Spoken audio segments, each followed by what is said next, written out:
Warning, the following podcast contains adult language, themes, and situations. Also, the film we're about to talk about is going to be spoiled thoroughly. Listener discretion is advised. Enjoy this show. Who do you turn to when you need to cast Robert Landon from the DaVinci Code and Indiana Jones's treasure-hunting love child? Why, none other than Nicolas Benjamin Franklin Gates Cage himself. To be fair, he's more of a treasure protector than a treasure hunter. So get out your decoder ring as we break down the beloved family adventure classic, National Treasure. Okay, let's run. I'm like a prickly pear. What do you say we cut the chit-chat a-hole?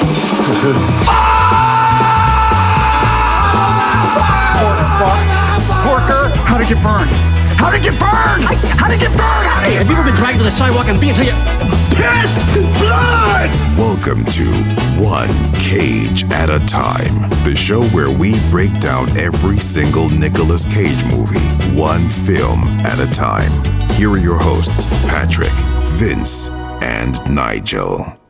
After searching his entire life, Benjamin Franklin Gates stumbles upon a colonial ship that holds clues that lead him through the heart of American history and eventually to stealing the Declaration of Independence itself.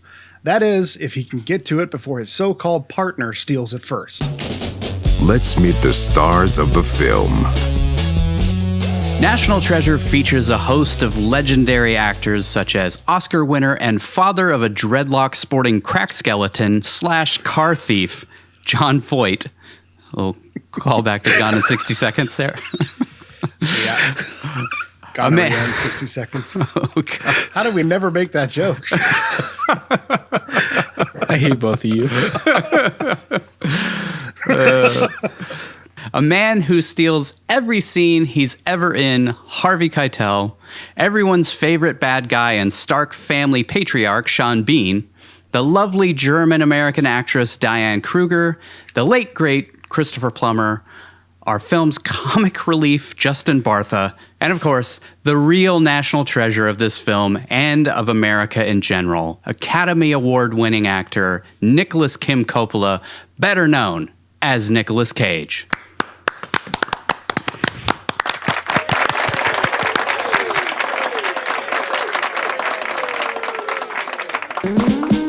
It's time to go over some of the finer details. National Treasure was released on November 19th, 2004, to a budget of $100 million, but it made $347.5 million, which is easily our highest grossing film that we've done so far. By a lot. I mean, like $100 million more than, I think Ghost Rider was the highest grossing that we had done up to this point. 347 million is... That's nothing to sneeze at. You can see why they made more of them, why they're going to make more of them. Yeah. I knew it was a big film. I didn't realize it made that much money, though. $350 million pretty much on a $100 million budget. So, if you do the Hollywood math, it made $47 million. 3 times the budget. There you go. Yeah. Directed by John Turteltaub, who also has such amazing credits as Three Ninjas. Hey. Yes. Cool Runnings. Hell yeah. Phenomenon, that movie with Travolta. Yeah. I saw Oh, yeah. Oh, okay. That's right. Or like he gets like Oh, psychic in theaters. powers from a brain. He's like an angel or something. Yeah, Wasn't it? he thinks he's He's an supposed to angel. be like it. And I can't remember. I saw that can't movie in I can't theaters. remember, yeah. Oh, God. And then The Meg, which that movie that just came out not super long ago with Love it. Rainn Wilson and was it Jason Statham. Statham, right? Statham, Yeah. And gotta fight the then shark. he teamed back up with Nicolas Cage later on to do Sorcerer's Apprentice. So he worked with Bruckheimer and stuff as the who was the producer Yeah, he's a of this, right? Brockheimer guy. He's one of Bruckheimer's go-tos, and then of course he directed National Treasure 2, and I'm assuming he's going to direct National Treasure 3. We'll get to it, but there's actually a National Treasure TV series that Disney Plus wants to do as well. So we are not done with the National Treasure series, and I'm assuming that Nick Cage is probably going to show up at some point in those Disney Plus episodes. So Probably. Yeah. It'll be about some young, scrappy kids doing it. yeah, that's the idea. Is like it's going to be kids. kids. Yeah. Cast the torch, or pass the torch. It'll be his children, hopefully. It'll be Riley Kal-El. Riley will be a crypto bro now. Because he seems like an idiot. So. He does. He has to yeah. come back to hunt and treasure because he lost all his money in Dogecoin. Dogecoin. I invested $100,000. I'm negative $3 million now. Nick, we gotta find another treasure. I mean, Okay. Ben, I'll do it for you. One last time. We got to bail Riley out.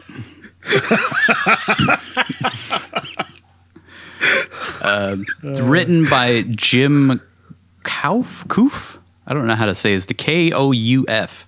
Koof. Koof. Koof. yeah. Koof. I have no idea. Hopefully one of those is correct. He wrote Stakeout and another Stakeout and then the Rush Hour. I think he just wrote the first Rush Hour movie, not these sequels. Yeah, the sequels were written by other writers, yeah. And then also the team of Cormac and Mayan. Is it Mayan? Looks like it. Yeah. Wibberley. Some fun names in there. Who are kind of script doctors. They've jumped into a bunch of different movies and stuff, but they're most popular are The Sixth Day with that Arnold Schwarzenegger movie that everybody forgot exists. I Spy. They did the Charlie's Angels Fully Loaded. Bad Boys 2. That's another time we had the story of Bad Boys from what's his name from Trapped in Paradise. Yeah. And then National Treasure 2, and then they also co-wrote G-Force, which is that animated Nick Cage film, which we will eventually do. I don't know what to do with those animated films. Like we have to do them at some Just do point. a mini episode or an episode that combines. That's what I thought, but at the same time, like he has big roles in a lot of those movies. Yeah. So Do it by movie don't be basis. so rude. If he's a main character in it, then yeah, do Full it by like episode. something like Into the Spider-Verse. He's only in it for like 10 minutes. Yeah, but that's a great movie that I just It is, really want to watch and but like talk we'd be covering most of the stuff that's not Nicolas Cage. So yeah, it has nothing to do with Nick kinda- Cage. So about. Yeah. He doesn't show up until like halfway through the second act. yeah, Or towards the end and he of the really only second act. has a few lines. he has I like rewatched 10 it lines in recently. the whole movie. Yeah. He just seems like he's in it a lot more because he's Nicolas Cage. And he's just doing his shtick from Yeah. Dog Eat Dog, his Yeah. Humphrey Bogart. I'm a Spider-Man, see? I think they must to have the world. They must have done the voice work for that around the same time that they filmed Dog Eat Dog, so that may have been I think so. You know Yeah. one what? may That's have so led funny. to the other. You're right. Because That He was is around probably the just same time, huh? practicing for that Into movie the came out in Spider-Verse. 2018, and they would have probably done all the recording in about 2016 or something, which is when Mm-hmm. Dog Eat Dog came out. So he probably had just done Dog Eat Dog and was Yeah. I could do a Humphrey Bogart. Or vice versa. Maybe he had done Dog Eat Dog, and then he was like, "Oh crap, I have to do that same voice in this." Paul Schrader's like, wait, I have a friend that's working on another film. I think you'd be perfect for the role, Nick. Do that Humphrey Bogart impression for him. Should see Paul Schrader do an MCU movie. Be amazing. And then Iron Man comes out and calls a guy a monkey. It's Rhodes. Jesus. God, that This guy's is a Facebook family-friendly movie that we're talking about here. We gotta. Paul Schrader said it, not me. No. His character watched the said it, interview not with Paul him. Schrader said it. I watched the interview with him from like the 70s on some talk show or something, and it was right after he did some movie about this Japanese guy who killed himself in public. I can't remember the name of it. But I'm like, yeah. He's like, no one else would touch the script, so I thought I'd be a natural person to do it. So, natural white American guy doing some story about a Japanese guy who killed himself for some protest in public. Was Committed that seppuku. the story of the monk who burned himself to protest the Vietnam War? That was the Vietnam War. But there's apparently, I somebody will know this, but it was some movie he did about some Japanese guy who committed seppuku like very publicly and recently, and it made a bunch of recently as of the 70s. So, and apparently Paul Schrader thought he was a natural to adapt that into a movie, so he did. Makes sense. I can see it. He was a weird guy even back then. Like it was like him in his 30s, I think, on the thing, and even though you could tell he's just this weird guy, kind of guy who would write Taxi Driver. Yeah, I mean. Yeah, to be fair, you watch Taxi Driver, you don't think that was written by like a normal, everyday, ordinary dude. Yeah. And he goes into that too, I think. Like he's attracted to those kinds of stories about weird it's because he is one. Yeah. In normal society. Yeah. This was shot by Celeb Deschanel. Celeb? Is that a name? Caleb?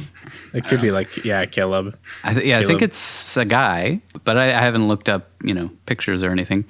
But it's always funny, like when I actually put the edit together, then I see the picture of the person. That's the first time I see the picture of the person is when I'm putting the picture into the show. And I'm like, oh, shit. Like Pig, I actually got the name wrong. I think I put like Michael something or other, and it was Patrick something or other. So I couldn't find any pictures of them. So we totally screwed that up on the show. So it says Caleb on IMDb. Caleb. Okay. Did I spell it wrong or something? You put Celeb. You put like celeb, but it's spelled Caleb CAL.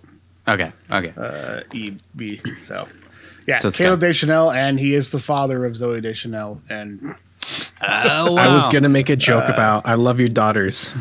Yeah, he's the daughter. Or the I didn't know he was actually the father of them. Zoe Deschanel. Yep. Wow. Okay. Wow, that's funny. I was gonna make a joke about that, not thinking he was actually related to them in any way. Yeah, me too. Anyway, sir, I love your daughters. They're great actresses. Well, Caleb is famous for shooting The Right Stuff, The Patriot, that Mel Gibson film, Abraham Lincoln Vampire Hunter, the Jack Reacher, I think at least the first movie, the new Lion King with Jon Favreau, and then also directed 3 episodes of Twin Peaks, and that's kind of where he really branched off, was starting out with David Lynch, and I can't wait till we do Wild at Heart and really get to see David Lynch's... He did Passion of the Christ too, so that Mel Gibson connection. Yeah, The Patriot, Passion of the Christ. Dang. DP for hire, Pretty good resume though. He's got before we hated Mel Gibson. Remember? Yeah, it's like he's done 39 projects as a cinematographer, so pretty hefty resume. It's a huge resume. Edited by William Goldberg. I've started adding edited by and music by because I feel like those are important parts of this. And there's a lot of tie-ins. Like if we really watch the writers and the music between, especially with these Bruckheimer films and Nick Cage's like late 90s, early 2000s action run, which are pretty interesting. So this one was edited by William Goldberg, who also edited Heat. The Long Kiss Goodnight, which is a sadly kind of forgotten Samuel L. Jackson film that was really, really, I mean, I haven't seen it in 20 years, but I remember it being really good. Edited Ali, Seabiscuit, which I think he didn't win an Oscar for that. Gone Baby Gone, The Imitation Game, which just came out, not super long ago. And then Argo, which he won a Academy Award for editing. Also edited all the Transformer movies. Well, listen, he has a lot of great films that he edited. So if he wants to cash in, I totally support that. 'Cause, I mean, he's all those edits were incredible on those films. Aside from the Transformers movies, no. I'm saying other than the Transformer ones, right? Like, I'm sure the Transformers edit was exactly what Michael Bay wanted. It is, exactly. Probably did a good job there. Cut, explosion, cut, explosion. I saw somebody describe it as take all of your silverware and spray paint half of them red and half of them blue, and then shake the drawer around for a little while, and you have Transformers. Yeah. How the hell are you supposed to edit that? I guess you then you just have to go as you're doing it. And then music by Music by Trevor Rabin, I think is how you say his last name, who was the guitarist for Yes, the prog rock band from 83 until 95. He wrote Owner of a Lonely Heart while he was on the toilet. Wrote the entire thing, start to finish, which was kind of their big hit, you know? Tracks, When you think of that band, you think of that song. Yeah, definitely. At least I do. And when you think of that song, you think, I could have wrote this on the toilet. Yeah. That's where I mainly listen to it. It just reminds me of that scene in South Park when he's like coming up with music, his Lord music on the toilet. Owner of a lonely fart. Oh, wait. I could turn this into something else. I like this. He scored over 40 feature films, which is a ton, including such wonderful films as Con Air, Gone in 60 Seconds, National Treasure Book of Secrets, G-Force, The Sorcerer's Apprentice, and some other ones. Yeah, we won't talk about those ones because they don't feature Nicolas Cage. But all of those films, that's crazy. What was that? 1, 2, 3, 4, 5, 6 films that Nicolas Cage has done that were scored by Trevor Rabin. Yeah, he's a Bruckheimer guy, apparently. He is, and he also did a lot of Michael Bay's films as well. He just had lots of connections. I had to ask, though, how the fuck do you... Sorry, this is family friendly. How the flip-flap do you score Gone in 60 Seconds? Just mash a bunch of buttons on the keyboard? Just have music that goes... and then do that for 2 hours. I feel like I mentioned it on the Gone in 60 Seconds episode that it just felt like there's this just kind of library of cookie cutter Michael Bay-esque music, but it turned out it was all done by the same guy. He created that library. He did. So kind of right, yeah. Okay. It probably went a long way into making that movie feel like a Michael Bay movie, even though it did make it really feel like a Michael Bay movie because this guy is kind of Michael Bay's go-to composer. So ratings. So I added a bunch of extra ratings because I feel like the aggregate score is kind of misleading sometimes, and I feel like sometimes it can kind of paint a film in a different way, and I feel like we need more touch points than just like Rotten Tomatoes and Metacritic. But Rotten Tomatoes gave this a 46%, 5.3 out of 10 on 179 reviews. So critics not super stoked on it, but the audience 76%, which I've noticed across the board with this film is like the audience loves it, the critics hate it, which I totally get, and I think we'll get to as we're kind of breaking it down. I saw Roger Ebert said that you could switch this out with a Monty Python film and keep the script exactly the same. Which I feel like is harsh, but that'd be a way better movie, I think. just same script, but just switch out to Python and have them do goofy stuff while they're doing this. Clacking coconuts as gunfire. Metacritic score is 39%. Ooh. Ouch. But then again, we jump back to the audience. It's 6.9 out of 10 from IMDb, which is like, I think there's like 200,000 ratings on that. So about a 7 out of 10. Yeah. And then cinema score, which I just added, A-. I really don't understand the cinema score and how they arrive at what they arrive at. Yeah, I know that like basically anything less than an A- is bad for cinema score. Okay. Yeah, like it's usually an indicator of how poor a movie's going to do if it gets less than an A-.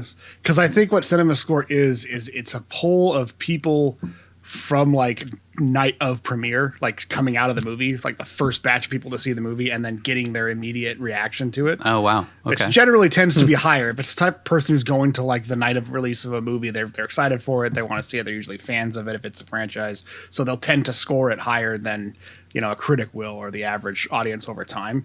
So the lower that score is on the first right out the gate, usually the worse it portends for the movie. And like, and it's also an indicator of how good the legs of the movie will be, like how long it'll stay in theaters and how much money it'll make. So if it's like a B+ or a B or a B-, it usually means the audiences were really tepid on it out the gate, which means it's going to tank word of mouth wise, and it's not going to do well over time. But yeah, generally cinema score, it's like an A or an A- is a good movie, and anything lower than that is like not or not going to do well. This is kind of how it works out, as I've observed it. It seemed like they made a big deal about No Way Home getting an A+, and now it kind of feels like that's not. It's not like, oh my God, that's mind blowing. Yeah. Right. I mean, it is in the sense that like that means that almost everybody who came out of that theater loved that movie, and so that's a pretty good indicator of how the general audience will react to it. Yeah. But if it's like almost everybody who came, if it's a B or a B-, it's like a decent chunk of people who were excited to see the movie were not that great. Weren't that sold on it, and that means it's not going to go over well with the rest of the audience's general audience stuff. Yeah. So, well, A-, I guess isn't. And I can see this movie being pretty pleasing to general audiences, so A- makes sense. Oh yeah. I think it's we'll get to it as we rate it and talk about it, but it's just kind of a, I don't know, it's just kind of a feel good, kind of family film, and there's nothing like particularly hateable about it, and there's nothing really particularly like lovable about it at the same time. You can just like, throw this on in the background at any time and just have it play. And it's popcorn. Yeah, it's a popcorn. It tastes good. Tentpole style movie, but no substance. Yeah. How about a Coppola quick facts? Ben, Patrick, and John Gates were all named after founding fathers. Not surprising. So Ben is named after Benjamin Franklin. Patrick is after Patrick Henry, and then John is after John Adams, which, by the way, John Adams, distant relative to my family, just so you know. Really? It's one of those stupid things that people throw out that is unsubstantiated and not even like, I can't even back that up with truth. But now that you mention it, I think I'm related to George Washington as well. Yeah. This is George Lopez. Oh, God, I always get their last names mixed up. You're right. Abigail Chase is a combination of Abigail Adams, the wife of John Adams, and Samuel Chase, the signer of the Declaration of Independence, and later an Associate Justice of the United States Supreme Court. And then the same thing on the other side, along with the Gates family, all being named after founding fathers. Ian, the guy that Sean Bean plays, his last name is Howe, the last name of a British general and an admiral in the Revolutionary War. On the DVD, John Turteltaub said that the initial cut of this movie was 4 hours long. What did they cut out? I mean, this movie is insanely long to begin with. It just feels, it doesn't feel like it drags in particular. I mean, it didn't to me. Even when I was doing the breakdown, I wasn't like, oh my God, just get to the next thing already. But it's just, this is, we'll get to it in the trackers, but this is the longest film that we've done so far by 10 minutes, a full 10 minutes longer than Bringing Out the Dead, I think was the longest movie that we had done up to this point. Yeah. It just kind of feels like it's unnecessary to be that long. It really doesn't need to be. Yeah. Well, it's funny because I do feel like towards the end of the film, they do kind of just cut and wrap shit up a little too quickly for kind of the pace that they had set the film at that point. Like for when they get out, when they're in the tombs, and then they just kind of wrap everything up pretty much right after that. Yeah. I could see why, or I could see there being a 4-hour cut with them extending that plot. It just being a little more back and forth between him and Sean Bean before finally wrapping it up.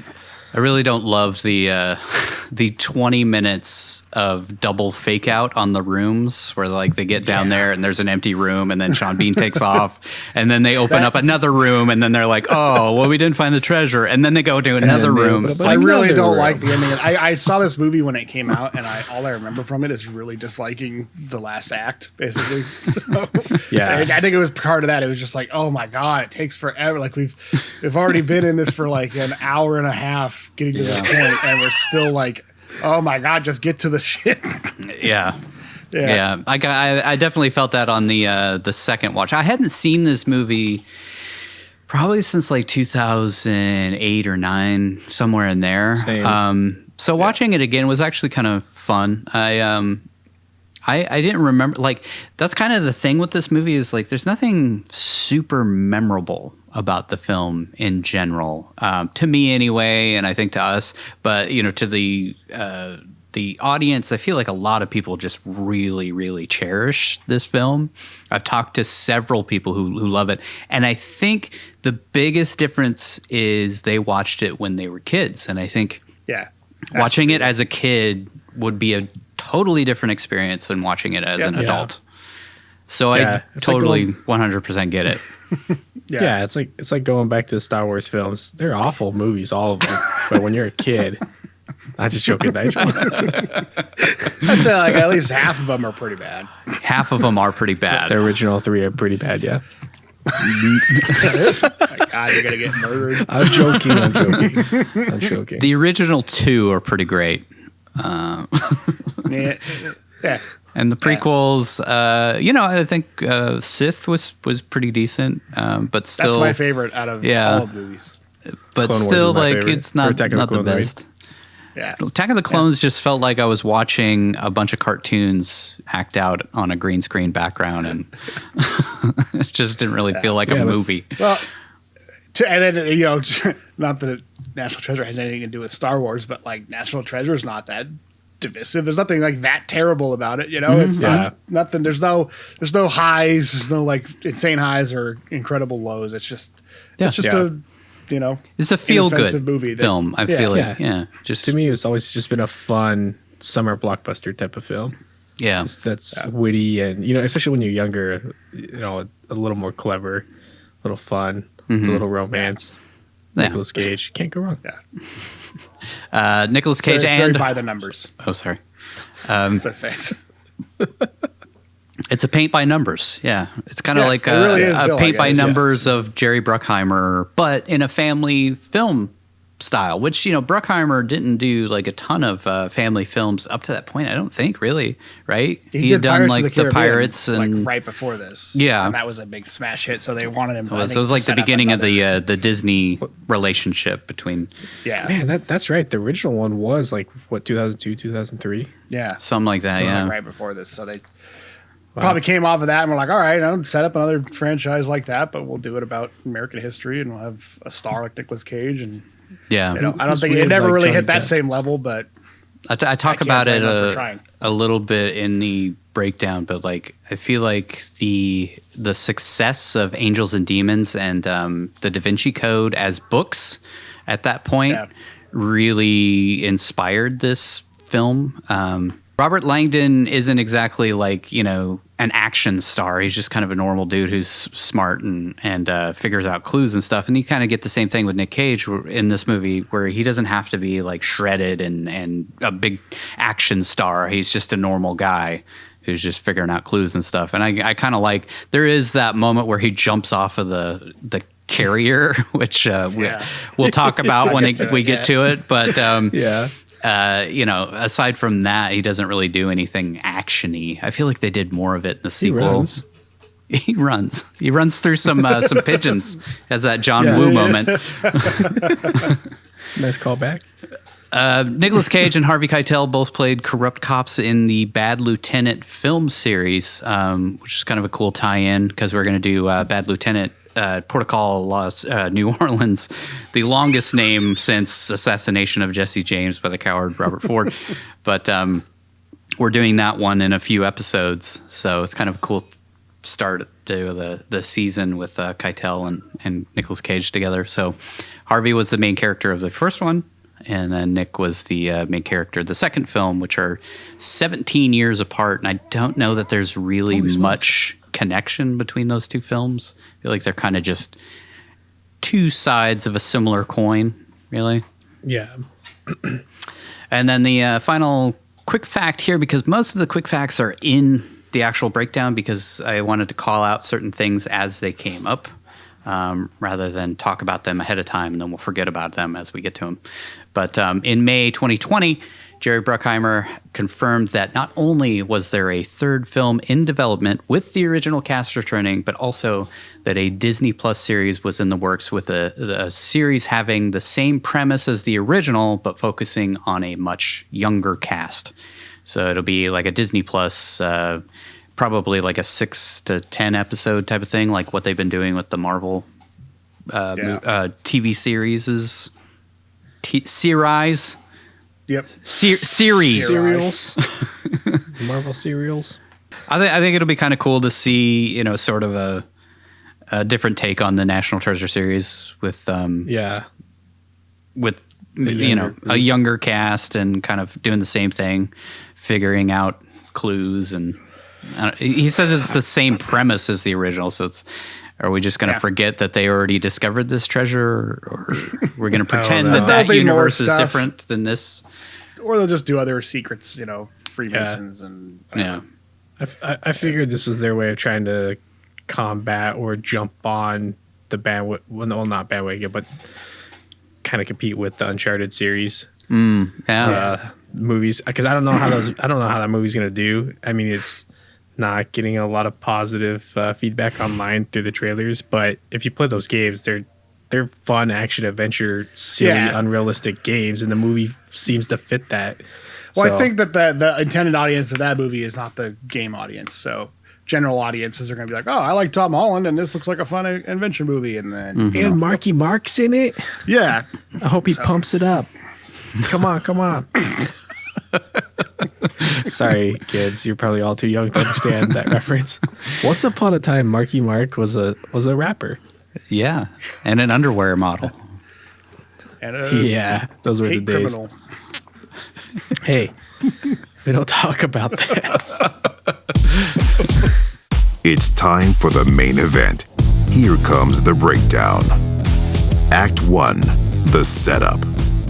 Our film begins in 1974 with young Benjamin Franklin Gates sneaking around the attic with a flashlight, even though there are clearly several lights on in the room. I don't know if you noticed that. There's like 7 or 8 different lights on around him, but they're like mood lights, so they're real low. Light the scene up. Yeah. My guess is he wanted to be absolutely sure that Walter from Grand Isle wasn't up there hiding somewhere, because it looks like the same attic. Yeah, it does look like I thought that too.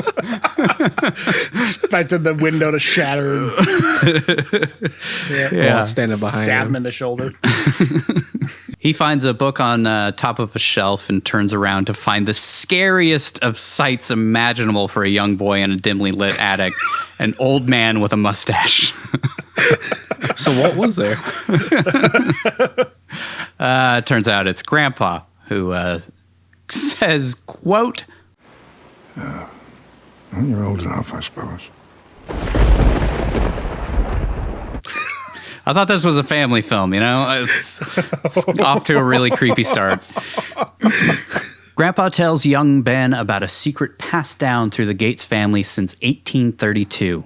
It seems Charles Carroll, the last surviving signer of the Declaration of Independence, didn't want to die before telling President Andrew Jackson about the largest treasure on Earth, but he didn't get the chance and had to resign himself to telling his lowly stable boy instead. He was, because he was too sick to make it inside, I guess. And Andrew Jackson is not a random guy. Not the guy you would want to come out to you. You couldn't even write him a note or something and be like, well, just give this to Andrew Jackson, I'm going to die. Instead, he just tells the guy he works Secret for. Lies of Charlotte. He probably told this kid to tell Andrew Jackson, and he was like, well, screw that. I'm just going to keep the note. I'm guessing Andrew Jackson would have just spit in his face and called him a Mick or some other racist slur, because just saying Andrew Jackson was a terrible person and 100% would have kept all of the treasure himself. So do some reading up on Andrew Jackson. He was a great guy. Carol told young Ben's great grandfather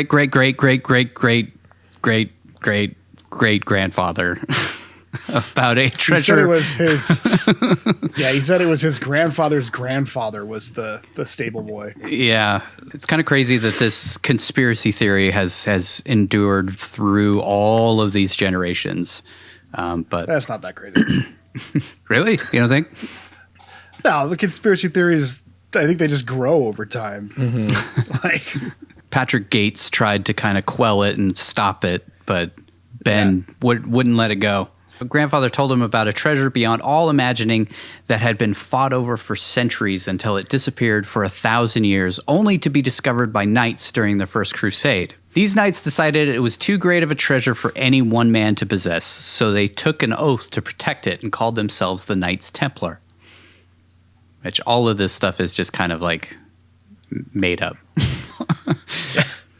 It's made up, but it's also it's based on real things. Angels and Demons, DaVinci Code style thing. Yeah. Over the next century, they smuggled the treasure out of Europe and formed a new brotherhood called the Freemasons and swore a new oath to open up private lodges where they would have bingo nights on Tuesdays around the world. I went to a Freemason meeting one time. You did? Yeah, I mean, it makes sense. You're a white man. One of my coworkers, I think, was trying to recruit me into it, and I was like, "Yeah, sure, I'll go to a Freemason dinner." And it was super weird and awkward, and it wasn't like super like they're not gonna like break out the child sacrifice and stuff when there's random people coming into it, but it was like these were weird dudes that you could see they're just like this because nobody else will be friends with them, so they just formed this group where they can be friends with each other. It felt a lot like Boy Scouts, like. And in fact, the guy who invited me referred to it as like Man Scouts. Like it's basically like Boy Scouts, but for adults. So yeah, it was interesting, but it wasn't like, oh, this will be fun to look into. It's more like, all right, I'm good. By the time of the American Revolution, the treasure was hidden again, and the Masons featured some of America's Hall of Fame starting lineup with names like George Washington, Benjamin Franklin, and Paul Revere. They decided to make sure that the treasure would never fall into the hands of the British, so they devised a series of clues and maps as to its location. And over time, all of the clues were lost or forgotten, since the Masons were now primarily concerned about wearing funny hats and sashes, wacky handshakes, and excluding women and minorities and such. Anyways, Charles Carroll gave young Thomas Gates a single clue on a scrap of paper that simply read, "The secret lies with Charlotte." And here I thought Charlotte was just a dumb spider who hung out all day with Wilbur and Templeton. That's some pig. Anyways, not even Carroll knew what the hell the secret lies with Charlotte meant, so his last-ditch effort to surrender billions of dollars worth of treasure to one of the worst presidents of all time, who somehow managed to end up on the $20 bill despite being responsible for the Trail of Tears, would have been pointless even if he had made it inside the White House to tell him. Also, Andrew Jackson didn't want a national bank, I think. He didn't want like a national currency or something or other. So they stuck him on the $20 bill. When they finally made a government mint or whatever. Nice middle finger to him. Yeah. Young, wide-eyed Ben, who eventually grows out of his brown eyes and into some blue eyes. Yeah, I liked how different this teenage Nicolas Cage looked from the teenage Nicolas Cage in Ghost Rider. Like the actors really look nothing alike. Yeah. And neither of them look like Nicolas Cage. This kid looks nothing like Nick Cage. Nothing. He listens on as his grandpa shows him clues that the Freemasons left on the dollar bill about the treasure, and rather than take it as the ramblings of a senile old man, he decides to devote his life to the quest of the treasure. I've heard similar stories from stoned guys on their second joint and on every other episode of the Joe Rogan Experience and thought nothing of it. But young Ben has found his calling. His dad, played by John Voight in a comically ridiculous wig, isn't having any of the old man's BS and tells his son to say goodbye to his grandpa in a very cryptic, see you never kind of tone. Yeah. Say goodbye to your grandpa forever. They never really addressed that, but I was like, was that like their last interaction ever? I was like, is his grandpa dying or something? Like, well, even grandpa's like, what did that mean? Yeah. Guess it means he's got to flee the state and never see him again. Keep his kid away. Grandpa makes Ben a knight of the Templar after laughing at his idea of, becoming a knight. And then is ostracized from the family and put into a home by his son or something off screen. Never talk about that. Yeah, so is Grandpa supposed to be a Templar, or was he just making I don't think so, yeah. I think feel better. No, I don't think the family was ever in the Freemasons. Into the Knights Templar. Yeah. It was just they symbolic. came from a stable boy. Or Yeah. whatever the hell the original guy was. I don't think their family was ever involved in any of that kind of stuff. They just, kind of were outsiders looking in like the rest of us. I think that was kind of the point of like making them sort of poor and and outsiders from the Freemasons and all that kind of stuff. So it's like, that's the rest of us. We cut to the present and our great American treasure hunt begins outside of the United States for the first time in our 16 episodes so far. Yeah.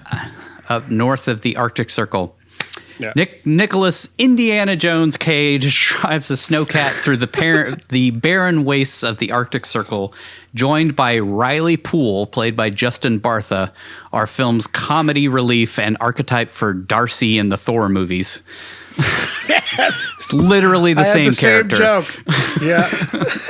Super annoying. Doesn't have anything to do with the plot. It's just there, I guess, to break up the monotony of the main character. Yeah. I didn't find him insufferable, which I feel like some people do, but I felt like his jokes were mostly all right. Like I didn't hate them or anything. Yeah. But I could see him getting on people's nerves. Where it's like, who the hell? Why is this guy qualified to be looking for ancient artifacts? He knows nothing about anything. It's just like Darcy. Darcy really redeemed herself in the WandaVision series. Yeah. Mm-hmm. So 12 years later, or whatever. 12 years later, or whatever. Place. Got an education, made something of herself. Maybe Riley redeems himself in the TV series. The TV series. It took like half the movie. I was trying to figure out where I'd seen Riley from before, and it's Doug from the Hangover movies. Yeah, I thought you were going to say Doug from the cartoon. No, it's the only. No, not even close. It's the only other movie I've seen him in is The Hangover. So I was like, oh, okay. I was like, where the hell have I seen him other than this movie? I recognized him. And he's like a bit character in those films. Yeah. He's done a lot of TV work and stuff. He's still busy, but he never became like a star or anything. Yeah. I mean, I guess you could call him a star. He's in the National Treasures, and then he's in all three of the Hangover movies, which I feel like only one of those movies actually counts, but yeah. Doesn't he have a larger role in one of them? I feel like he has an actual full. I don't know. I never saw the third. I never saw the third one, and I only saw the first second one once. Same. Yeah. He's not a main guy in the second one, so no. If he had a big role, it's in the third one. Yeah. Anyways, they're joined by Ned Stark himself, Sean Bean. Love Sean Bean. I love Sean Bean in everything I've ever seen him in. Dude is great. Too. Same. Yeah. Even when this movie came out and I was in high school, I loved Sean Bean. So I liked seeing him in this movie. Yeah. He was he brings a different dimension when he plays a bad guy. And I feel like he played a lot of bad guys, but he just kind of gives you more of a realistic feel, like there's actually a motivation behind the character. Yeah. A lot of times bad guys are just a good guy too. Yeah, he's a great good guy. He's got this natural charm, and he's nice in either role. He really brings that fatherly feel in Game of Thrones, and I really feel like the success of Game of Thrones started with him drawing you into the family and drawing you into that show in general. Mm-hmm. So I feel like, he's just a great actor. Quick fact, the beginning of this film was actually filmed in Utah. The Arctic Circle was Utah. What the heck? Tells you anything about Utah. Yeah, Jesus. But it was filmed in the Soldier Reservoir, which I'm not really sure where that is, because Utah is not really my favorite place to visit, but... I went to Utah once. I have been. I've been to the Mighty Five, and that part of Utah is great. But wherever this is happening is probably not the best part of Utah. They arrive at a spot on the ice that, based on Ben's theory and Riley's tracking something or other, should be the spot where a ship called the Charlotte was landlocked 150 years earlier. Sean Bean's character Ian Howe says, "One does not simply use metal detectors to find a wooden ship." But Ben finds the boats bell in like seconds flat under like an inch of snow. So it's like 200 years of snow is about that thick, I guess. It's this thick. Yeah, just wipe it off a little bit. It's fresh snow. Nobody's ever found this boat. Here we go. Here's the boat. Found it. I mean, like, even if his tracking of where it could potentially be was spot on, it would still be like a 3-5 mile radius around there. But they find it in seconds flat.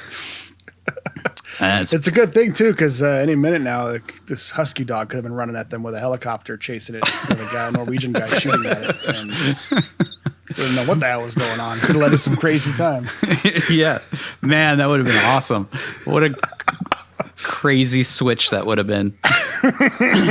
This is National Treasure, right? Okay. The intro reminded me of that.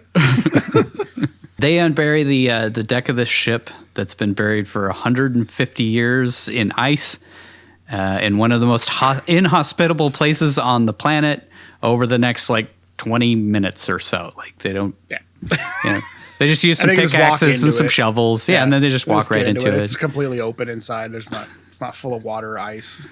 I guess, they had all of Ian's goons that he had left over from his stint as a Bond villain in GoldenEye. They're like the same guys.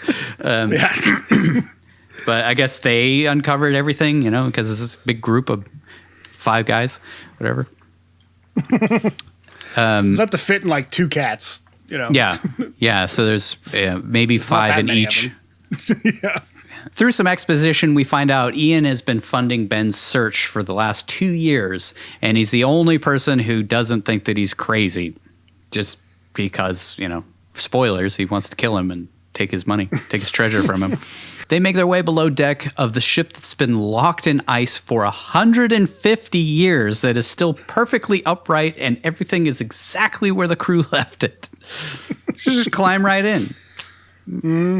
I don't know. I mean, I guess it could be just they have found ships that have trapped in the ice in the Arctic, but they're usually underwater and they're preserved like perfectly because the water's so cold nothing rots, but it's still underwater. Sitting basically right below the surface of the ice that is somehow completely open for them to walk into.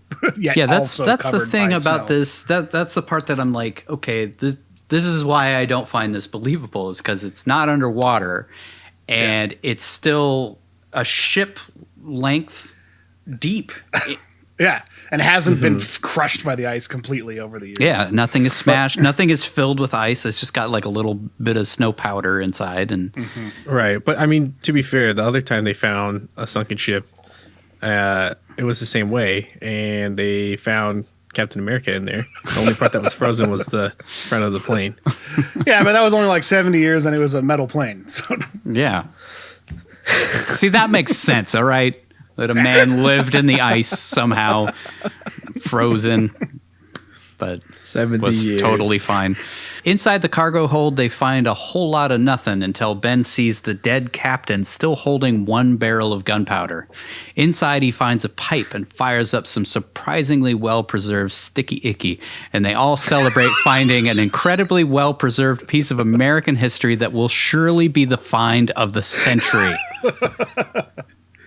No, actually, turns out this pipe is the key to everything. See what I did there? Get it? I get it. Yeah. So I think our next step is to get some munchies, and then we can continue on. Break out the Funyuns. They're in the snowcat.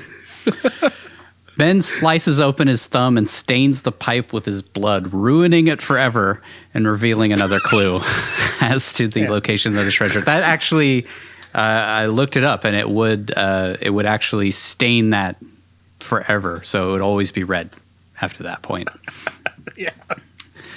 The clue reads: the legend writ, the stain affected, the key in silence undetected, 55 an iron pen, Mr. Matlack can't offend. And the next 20 minutes of the film is just them watching old episodes of Matlock trying to look for hidden clues on Andy Griffith's tie clip.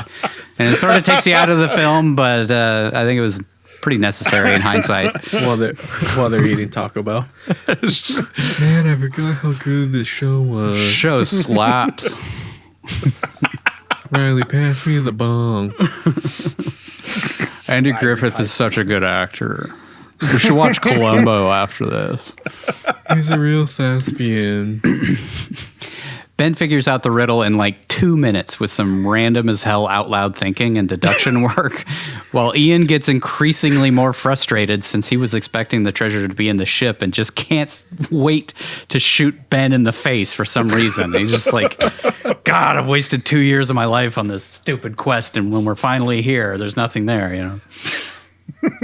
Let's think how many times he's done this. Think how many times they've gone to a random location and found just one clue to go to the next location. It's just like DaVinci Code, man. Yeah. Somehow he figures out the riddle means there's a clue on the back of the Declaration of Independence. I'm not going to go through the unraveling of the clues. I just, no. Ian says they need to find a way to examine it, and Ben says, one does not simply examine the Declaration of Independence. I wrote the same joke in my head. Just in case I got act one. So Ian proposes that they steal it. Because he hasn't always been just a guy who funds treasure expeditions. He's also a murderer and thief. And he used to be a 00 agent. Yeah. Exactly. He turned on Bond, man. Ben is understandably uncomfortable with the idea of stealing one of the most important documents in American history, so Ian decides to kill him, since he doesn't need him anymore now that he has the next clue. Really, I think he was just sick of listening to Riley's crap, but knew he and Ben were kind of a 2-for-1 sort of deal. I'm taking him everywhere. I love his jokes. He's my ward. He's my ward. I can see him saying that. I'm kind of like... I can see Nick Cage himself actually saying something like that. I'm sort of like a Riley protector. Ben tries to convince Ian that there's more to the riddle and says they played poker together, so he knows he can't bluff, which comes back like 12 times in this movie for some reason. Ian, you know I can't bluff. Until I need to at the very end of the movie. Yeah, Spoilers. that's why. Yeah. Ben sparks up a flare when they threaten Riley. He's a Riley protector. See? And then chucks it at some gunpowder at the ground, but Ian catches it, but it ignites some, I guess, gunpowder that was on his jacket or something. This gives us our first patented Jerry Bruckheimer slow-mo running behind a wall of flames that we've had on the show so far. There will be more. There will definitely be more. You'd think he couldn't put it into a 150-year-old shipwreck buried in the ice, but he did. He did. He found a way. Explosion in there. That was his only note. I need a wall of fire. Wall of flames. They have to. The characters have to look at each other in slow mo while the flames are in between them. That's like, yeah. It's a move that Bruckheimer created, but Michael Bay just made his entire visual style from then on. I mean, every Michael Bay movie has that scene in it. Ian and Shaw leave Ben and Riley to die, but Ben finds a smuggler's hold, which is gigantic and fireproof, I guess, because the boat blows up and they're just fine. I don't know. I guess they went down into more ice, I guess, or under the water. Who knows? Survived the explosion? Yeah. Well, I mean, it's like a smuggler's hold, so I think the implication was that it was reinforced in some way, and that was like so that nobody would find whatever they were carrying in there. Yeah, except Ben found it in about 4 seconds, just looking around. Yeah, and it was huge. Mm-hmm. Smugglers' holds are usually like a small little compartment down at the very bottom. It's just like the lower hold of the ship. I wonder what they were smuggling in. Maybe that's what it is. Maybe it was just the lower hold, and Ben didn't know what he was talking about, and he thought it was a smuggler. Maybe. Yeah. Poor Abigail.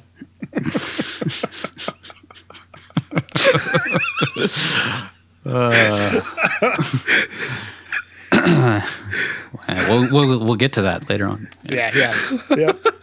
The treasure map at the end. We needed a map. Yeah. Ian and the boys leave the scene as quickly as possible out of fear someone will see the smoke, even though they're like north of the Arctic Circle. I don't know. Yeah, they're in the middle of nowhere. No, they're only 9 miles away from an Inuit village. Yeah. Riley and Ben crawl out of the wreck and decide to walk to an Inuit village about like 9 miles away. And Riley says, one does not simply walk to an Inuit village north of the Arctic Circle. All right. I'll stop. Sorry. But for real, like 9 miles through 9 miles through the Arctic Circle. 9 miles through a normal terrain would be, several hours, I think, of walking. Like 3 hours, probably. Yeah. They made the Arctic Circle look like Montana or something. It's like right, Utah maybe, or Utah. It's not exactly a place you want to walk 9 miles in. Yeah. Just saying. Over in our nation's capital, Ben and Riley warn the FBI that someone is planning to steal the Declaration and are laughed out of the building. They decide to find someone who is one step short of crazy, which I guess is passionate. Is that like one of those sayings that people whip out to seem smart? Like, what's the definition of insanity? And I've just never heard it before. I haven't heard it. No, I've never heard that before. Know what the definition of insanity is? Hearing that same quote over and over Hearing again. that same quote. Yeah. 10 million times. Fucking Best Buy managers.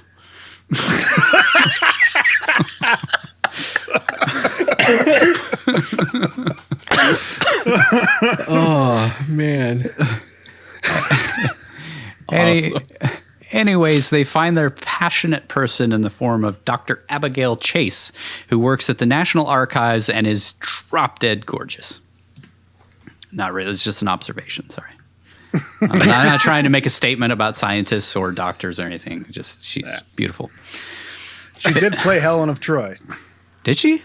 Face that launched 1,000 ships. Ben uses the alias Paul Brown, which I have to assume was a nod to Dan Brown. Because the DaVinci Code film actually came out 2 years after this, which was the beginning of the film series, but the book was the #1 bestseller in America at that point. I think it came out 2003, and this movie came out in 2004. So it was very, very popular, and I kind of wonder if maybe this is one of those Willy's Wonderland type of things where they wanted to make a treasure hunting style finding code in things movie before. The script was being shopped around in Hollywood, and there was probably different studios bidding on it or trying to get a hold of it, and so they decided to make their own. Yeah. I wouldn't be surprised if they lost out on the bid and they're like, well, fuck it. We'll just make our own, We'll make National Treasure. We'll do it ourselves. Which, which one is the movie that endures, do you think? Because I hear everybody talking about National Treasure still. I think it's National Treasure. Yeah. I do too. DaVinci Code had people love these two films. Three movies in that series. Yeah. Yes. I don't know if it's like some of the more recent controversy around the author of the DaVinci Code that might have soured those books and films, but I don't really hear a lot of people talk about them anymore. I have to ask, what did Dan Brown do? Yeah, I missed Allegedly. Allegedly. He was having extramarital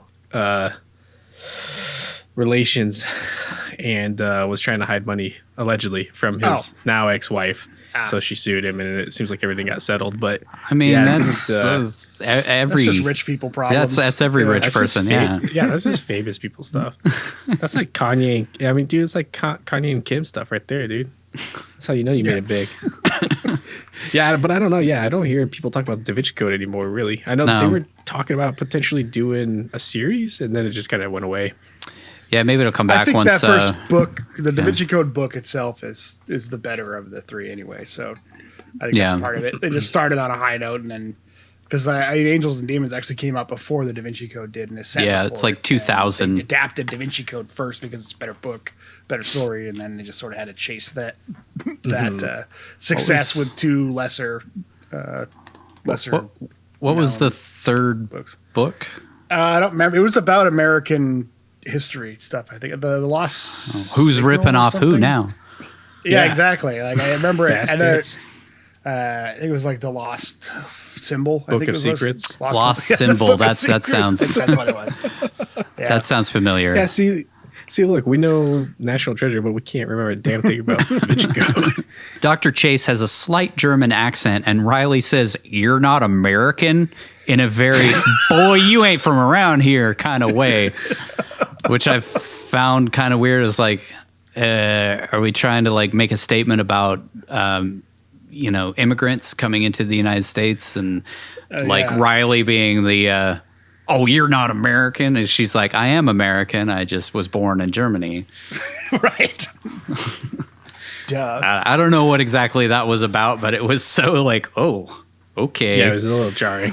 It felt like they put away the cast her- white robe. Yeah, it felt Right, like he's all like, to me, it felt "Come like on." they cast her. Like originally, the role was written for an American actress, and they cast this German American actress, and then they had to address it somehow because she couldn't for do government or whatever. the American And accent very it's well. completely unfathomable for people to think of a person immigrating and then getting a citizenship and then working in the government. Yeah. Which is funny because I really don't notice her accent much in the film or just in general.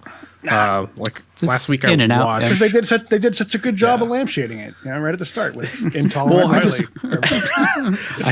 I don't know. I don't really hear accent on her. I was watching an interview that she did, one of those roundtable interviews, and man, I couldn't detect an accent when she was talking to there either. Maybe it's gotten better. Anyways, while Riley's putting on his white hood, Ben admires her collection of George Washington campaign buttons and notices that one is missing. He tells her someone is going to steal the Declaration, and she assures them that it can't possibly be stolen. He tells her he believes there's a treasure map on the back. She asks if they are treasure hunters, and Ben says, We're more like treasure protectors. he tells her the map is invisible, and they know this because of the engravings on a 200-year-old pipe. When he says they don't have the pipe anymore, she asks if Bigfoot took it. So I think she's on board to let them examine it. Next scene is them examining it. I feel like they could have very tactfully, told her this in a way that would potentially lead her to actually believe them, and instead they just kind of jump to these crazy outlandish things. Not point out that they tried to go to the FBI and to the Department of Homeland Security, and they both got laughed out of the room. Yeah. They leave, but not before Ben compliments her George Washington button collection again, and she, like all of us, starts to fall madly in love with Nicolas Cage. They set that up right away. Like she's like, there's something for about no this reason. guy. Yeah. It's one of my big problems with the movie. Well, I mean, it's Nick Cage, you just can't help. Yeah, Can't help It is, It's but I guess believable. we'll get to it later. But he acts like a total asshole to her too at one point in the movie. Yeah. That's what turns her on even more. She's German after all. Quick fact, the movie suggests that something is written on the back of the Declaration of Independence. It is true that something is written on the back. The writing on the back of the Declaration reads, Original Declaration of Independence dated 4th July, 1776, and appears on the bottom of the document upside down. While no one knows for certain who wrote it, it is known that early in its life, the large parchment document was rolled up for storage. So it's likely that it was a notation that was simply put on as a label. So there is something on the back of the Declaration of Independence, just not a treasure map. That we know of. That we know Yeah, of. that's going. Rub some frickin' lemon juice on it and blow. And blow on it. Out in the National Archives main viewing room, Ben somehow manages to look at the Declaration without a huge tour group pushing him out of the way. And he laments the fact that the key to his search is right in front of him, but he can't reach it. He swoons over the writing used on the Declaration and quotes a portion that basically reads that if something is wrong, those who have the ability to take action have the responsibility to do so. And that's enough for him to decide to commit a crime he'd spend the rest of his life in prison or be put to death for if he got caught.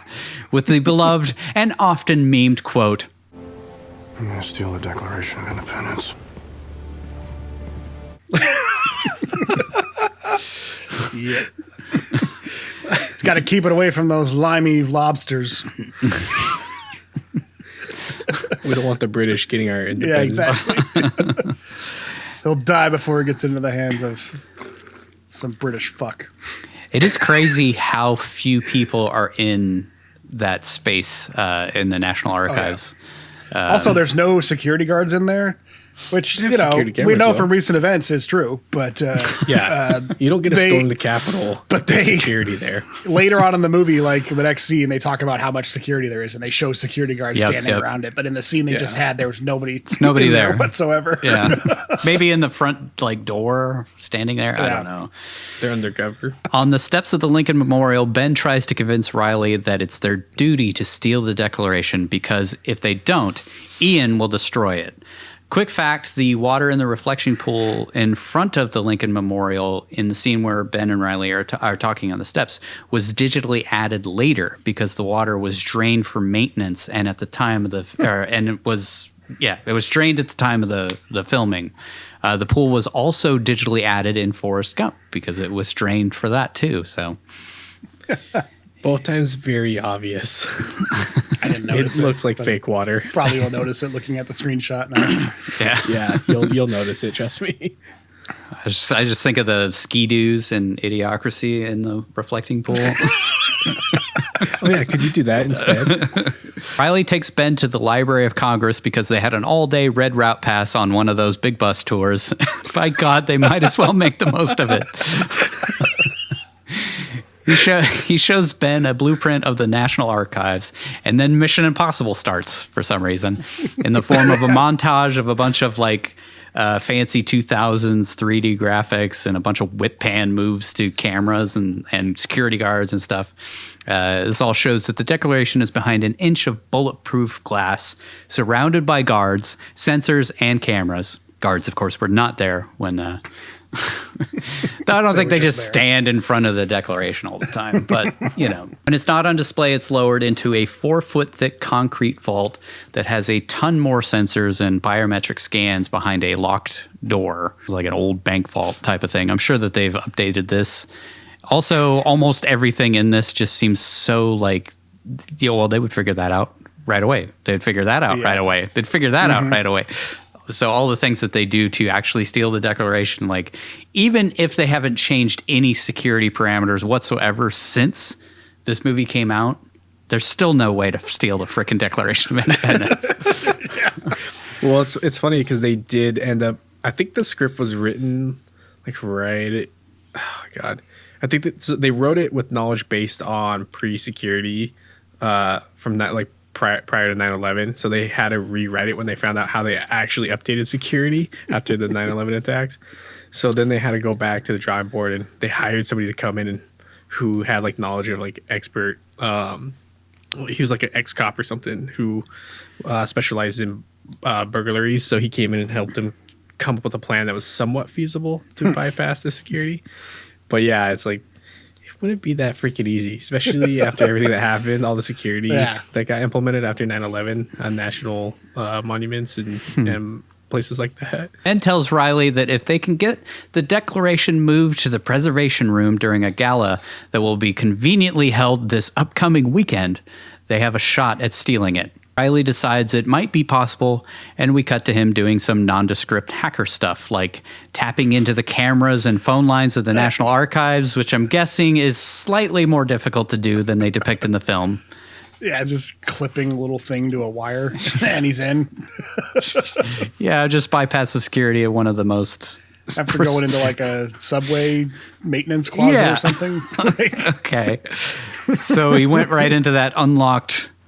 security door or whatever, and then just a couple of little wire clips, and he's into the National Archives. Ben bones up on the case that the Declaration is held in, and then photoshops himself onto a janitor's badge.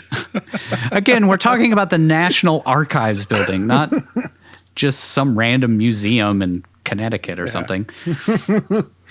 The only way you can break into that building this easy is if the president tells you to do it at a rally or something.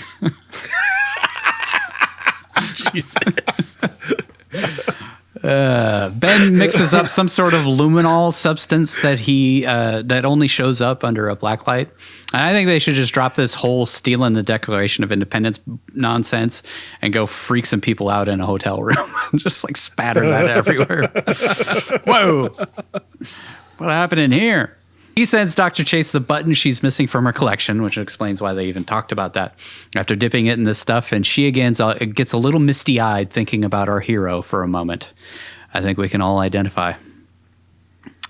Riley uses a cat toy laser thingy to heat up one of the sensors of the Declaration, which I don't think that those things heat things up. No. I mean, maybe he's got some specialized fancy one, but like it just looked like a regular laser pointer you would get for teaching a college class or something. And blinding an airline pilot. Abigail is alerted to go inspect it in the preservation room.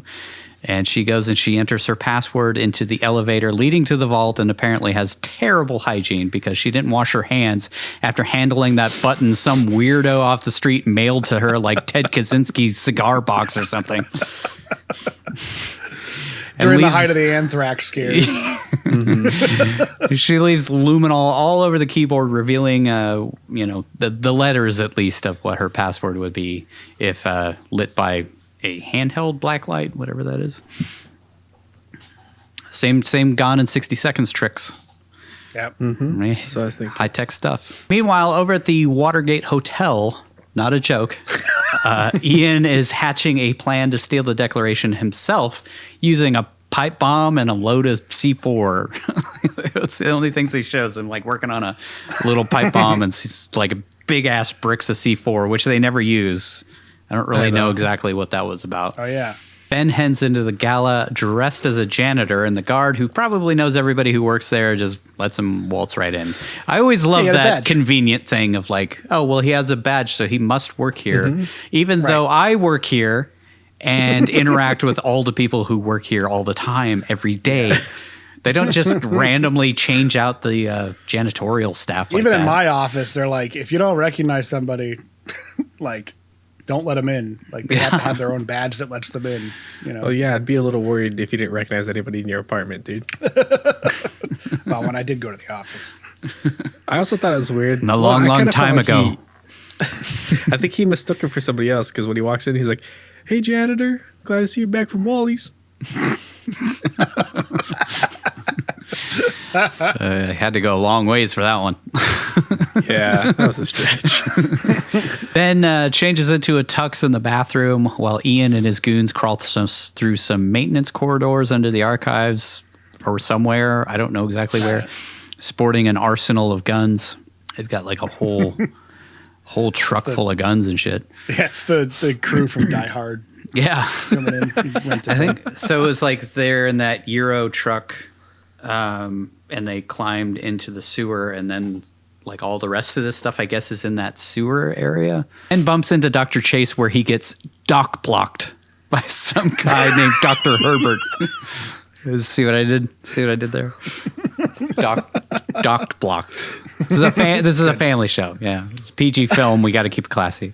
This is a PG film. This is our first PG, by the way. It was PG-13. Yeah, nope, PG. Even though there's a guy who falls to his death later in the film. It's down a bottomless pit. It's not graphic. Mm-hmm. Yeah, it's like cartoony. So for some reason, Abigail is holding a full glass of champagne, but this guy gives her another full glass of champagne, which Ben takes from her. Which was really strange to me. Maybe it had gone flat or something. I think she's it was holding like she had a glass her of own glass, champagne. and he brought her a glass, so she didn't want to be rude and wanted to take the glass rather than just say, "Oh no, you drink that one. I got my own." She's an alcoholic. Wait. Did Nick Cage give her a glass when he walked up? I think he did because he he brought her the glass because he needed her fingerprints on it. Mm-hmm. So he hands her the glass, and then she takes the glass from Dr. Herbert. Other guy. And he takes it back from her so that she can take the other doctors. And then he downs it because he's an alcoholic. He got dock blocked, man. Yeah. And then he drinks it all. Or no, he drinks his own. He drinks his own, but holds hers really weirdly from the bottom. Even though she was holding it from the bottom, too, if you watch back. She didn't hold it in the spot where he got the fingerprints off of. Cage delivers his only real cagey moment in the film as he toasts to high treason, since that's what the men who signed the Declaration were committing when they signed it. Had they lost, they would have been hung, beheaded, drawn and quartered, and my favorite, had their entrails burned. I love the way he delivers that. It's like the only real cagey moment in this. How'd they get burned? Huh? How'd they get burned? How'd they get burned?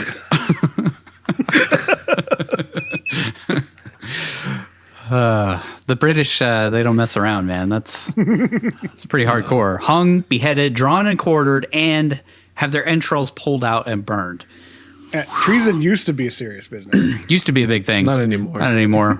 Now you just get a court Now date. you just post it on Instagram. Yeah. Get some likes.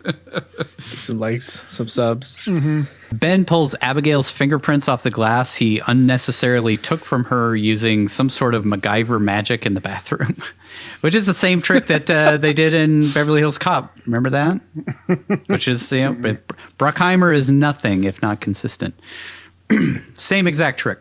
I mean, it was like glue. He put like glue in the fish tank or whatever, and then pulled the fingerprint off of a matchbook. I still remember that because this reminded me so much of that. He transfers her fingerprint onto a rubber glove and then uses it on a thumbprint lock at the National Archives building, which I don't think it would work. But I ain't no scientist, so I don't know. I just don't think that would work at all. It's just like powder of a fingerprint. Yeah. It's not like ridges and... Anyways, maybe it's because there was like some chemical reaction that happened in there. Maybe it created like a ridge line of. I think they were going for the, because you can use cyanide gas to pick up fingerprints. That's what they use in forensic science when they are getting prints off of an object, because it sticks to. They basically atomize super glue, and it creates like the cyanide gas that sticks to the oil left behind by a fingerprint. But that's the oil, not like some powder thing that he used. I don't know. But and then it just shows up on the object. They don't then. Yeah, he doesn't peel it off and then stick it on some other object and then use it. Yeah. It felt a little far-fetched. Just a little. Yeah. By the way, no cameras to see this. Obviously not an employee of the National Archives using the elevator. They tapped into the cameras, remember? Yeah. Yeah, but no, this is this is before they get there. This is him entering the elevator to go down because he uses the thumbprint monitor, but there's no camera on that door, the elevator door. That's a good point. Yeah. That's a good point because they switch when he's in the elevator, right? Yeah, for the hallway into he's already in the spot where all of those some of the most precious documents in American history are all stored. Yeah. Well, he's in a tux. Nobody in a tux has ever done anything. This is during an event that's sort of open to the public, like donors and stuff. So their security should have been extra heightened. Yeah, exactly. Oh, yeah. Riley switches the camera in the hallway to the vault to a recording that he made earlier, and Ben just walks right in. He finds the keypad that Abigail typed on earlier, and he figures out her password is Valley Forge by deciphering an anagram of the letters that her fingerprints left. She's got a real thing for George Washington, apparently. He heads in and finds the Declaration laying out in the open in the preservation room with no supervision behind an unlocked glass door. Yeah, and then just starts unscrewing it. Yeah, you just leave the Declaration. They had to go to work. I mean, what are you going to do? Well, to be fair, they had a sheet over it. They did have a sheet over it. Which I'm not really sure why it's in a glass bulletproof case. Because they were hiding it. Hey, we got to leave. We don't have time to put this back. Just cover it with the sheet, dude. The party's going on. It's quitting time. I ain't keeping track of this thing. Yeah.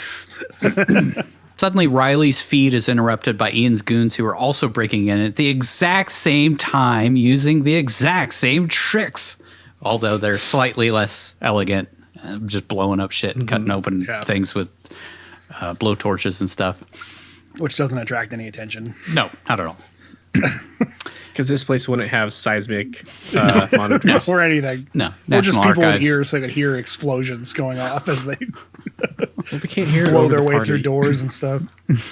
Ben decides to take the whole bulletproof case with him to the elevator when Riley gets in his ear and tells him he doesn't have access to the thing anymore. Which, by the way, he would have been seen if his feed had been cut off by the actual National Archives people. they would have seen him in the hallway, but it was cut off by Ian and his group of guys, who I guess also recorded some stuff early. I guess they broke into that same subway maintenance hatch. Completely. Oh, they cut the feed. Okay, they just cut the feed. Yeah, because that was their plan, was just cut the feed so they could get in there and take it. Gotcha. Yeah. Wouldn't attract Which any would have tripped a bunch of whatsoever. that would have totally tripped the They were like, what the fuck? Wait, did you guys also notice that the guard that Ian's crew used to get in, his name Nigel? Yeah, his name was Nigel. There was I didn't pull the quick fact, but there is a quick fact about that name, why they pulled that name, and I forget what it was, but I figured it had to do with Revolutionary War, Yeah. some British guy or something. Yep, Because like it's really weird to have an American guard named Nigel. I just figured once again Nigel went back in time and wrote that into the script. it all connects. Anyways, he puts the bulletproof casing to good use seconds later when Ian and his men show up and shoot at him. He blocks the bullets with the declaration, and instead of just shooting him in the legs, they let him get into the elevator. Otherwise, we wouldn't have a movie. Center You know? mass. Yeah, it's like a Captain America. They always shoot at the shield. Nobody ever shoots at his. Well, you're Yeah. trained shoot center mass. True. I guess. So your training just takes over. Plus, why are you shooting at the Declaration of Independence? No, seriously. Like, don't you like stop and ID what's going on? Like, oh, well, he's got the net. He's got the. He's got the one thing we came Declaration. here to get. Let's shoot Also, at they're it. trying to do this, sort of stealthily. Covertly. So why just open fire? Yeah. Even if they had silencers, those are still pretty loud. Yeah, they had suppressors on. So That's- movie magic says those are quiet. So Yes. I can't hear them.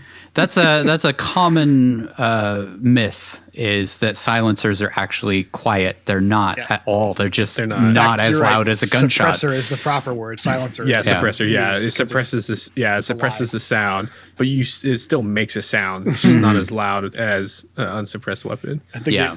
what makes it less, doesn't make it subsonic or supersonic. I don't know. Whatever the. It just I traps. guess it's the bullets that are supersonic, so that wouldn't matter. Yeah. The bullets go supersonic, but it just traps most of the gas in the barrel of the suppressor, and it reduces the sound that comes out. So instead of hearing a big bang, you hear more of what sounds like a slap, it's much quieter. They're still but you super hear loud. it. Yeah, you still hear it. I remember seeing some sort of like test where they tested it, and it was only like 25 dB less with the silencer on. So Yeah, still so people super far loud. away aren't going to hear it, but anybody in the general area would most likely hear the sound of somebody getting shoved. Well, I mean, there's nobody on this entire floor, Yeah. right. Everybody's They're all gone, at so the they don't gala, even need so- the suppressors. Just go loud. Yeah, they didn't have any security in the location where the declaration was actually being held. or They should've all just of the hip fired other it. documents that are stored in that same area.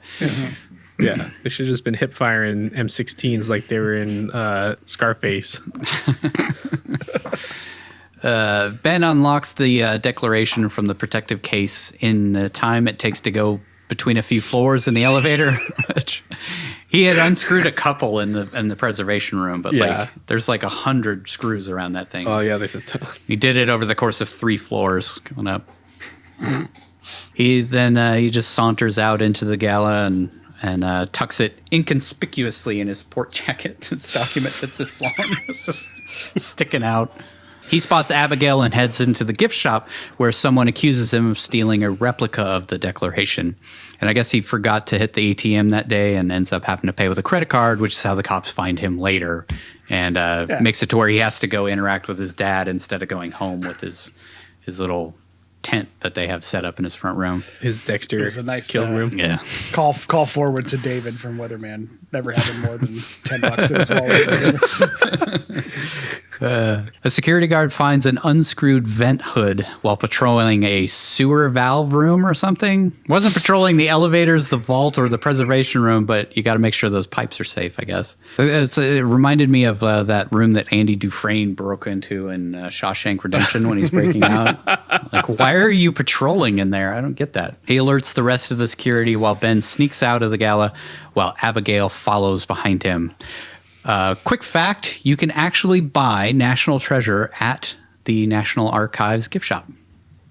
Nice. That's awesome. It's $100. You gotta It's buy one of the $100 replicas too. Act 2. It's about time we had some conflict, wouldn't you say? Ben heads to the van where Riley is waiting. Goes to stash the Declaration in the back, but is interrupted by Abigail, who spots the document in his hands. The alarm goes off at the National Archives building, and Abigail realizes what Ben has done. She attempts to take the declaration from him, and he hands it right over. He goes to prison. Movie over. Nah. He, of course, bought a replica in the gift shop and still has the real document.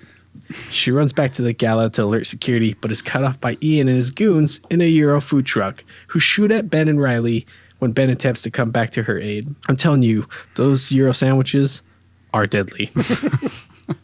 My dad was convinced that they were dog. That it was dog meat in Euros.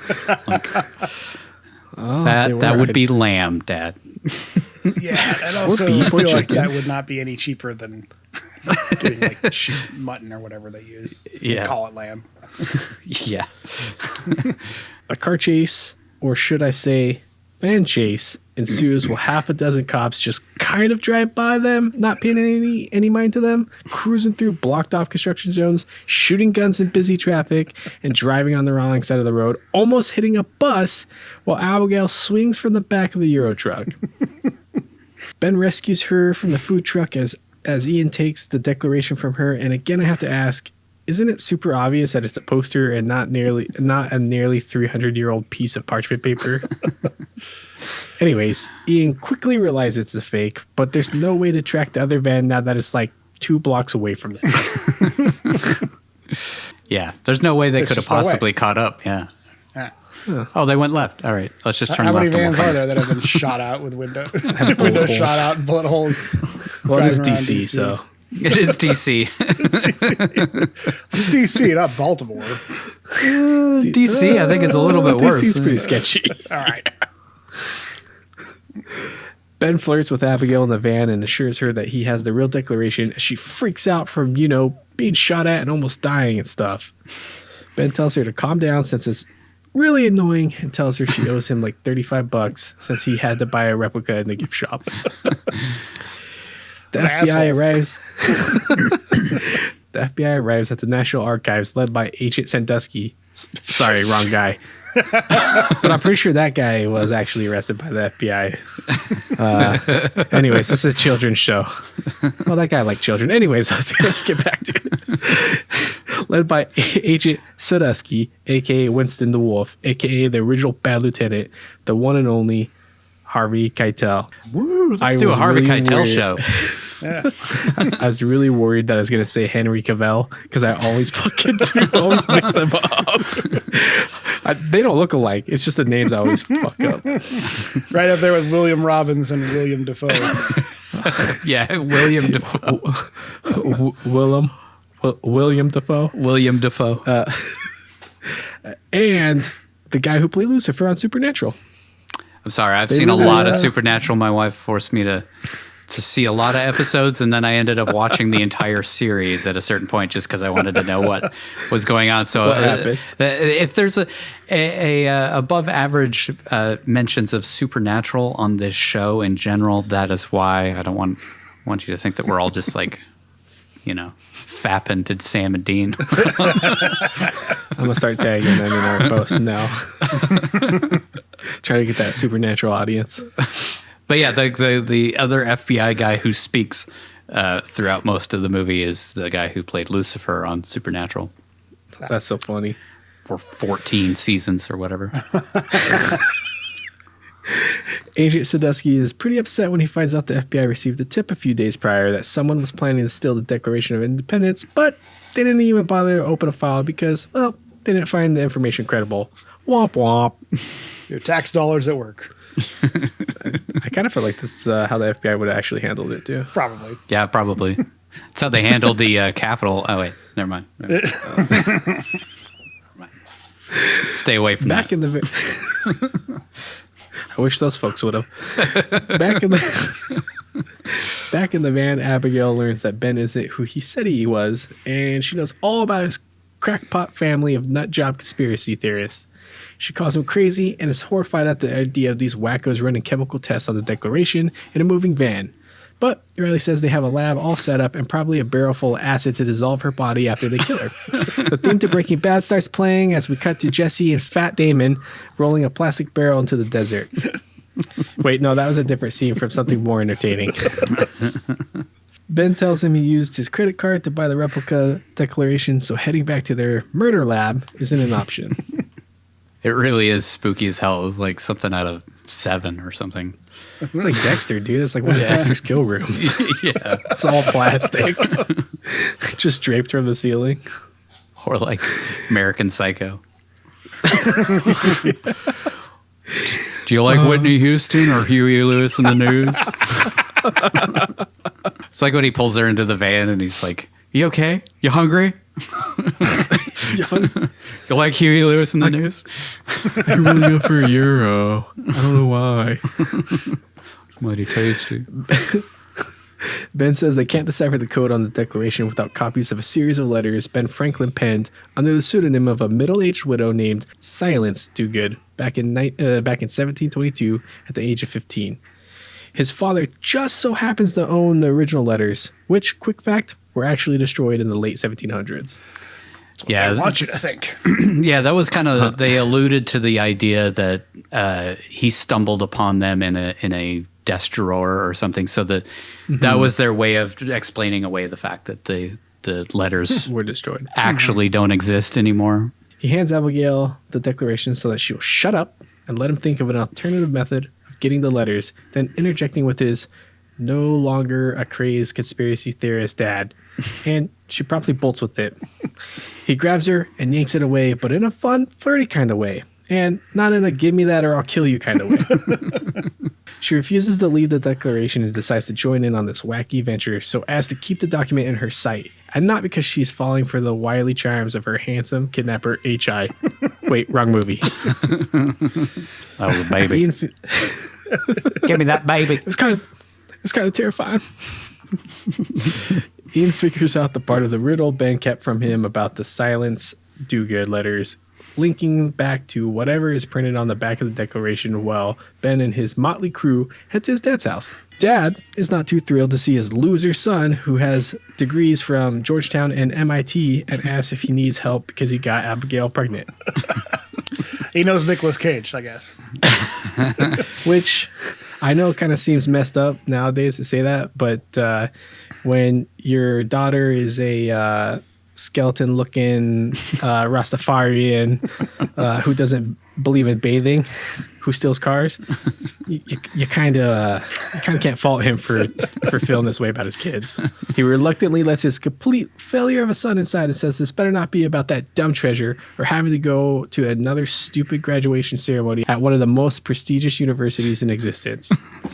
He's not pleased when he says it is about the treasure, and his dad tells him to get out. The least believable part of the scene is that there's a full uneaten pizza laying on the coffee table, which Riley helps himself to while Ben and his dad awkwardly argue about sons who disappoint their fathers. Ben smooths things over by telling his dad he found the Charlotte, which piques his interest until Ben says that it just contained a clue that his dad says will lead him to another clue, and so on. He has concluded that the legend was invented to keep the British occupied looking for treasure and that it never really existed. Not a bad theory, honestly. Abigail agrees with Ben's dad and says he doesn't even know if there is another clue, to which Ben says, I can think of a way we can find out. And they pour lemon juice all over the Declaration of Independence while Dad watches on from the hallway. He suggests they reveal the hidden ink by throwing it in the oven, since the ink can only be brought out by heat. But instead of chucking it in the fire, Ben and Abigail sexily blow on it together to heat it up.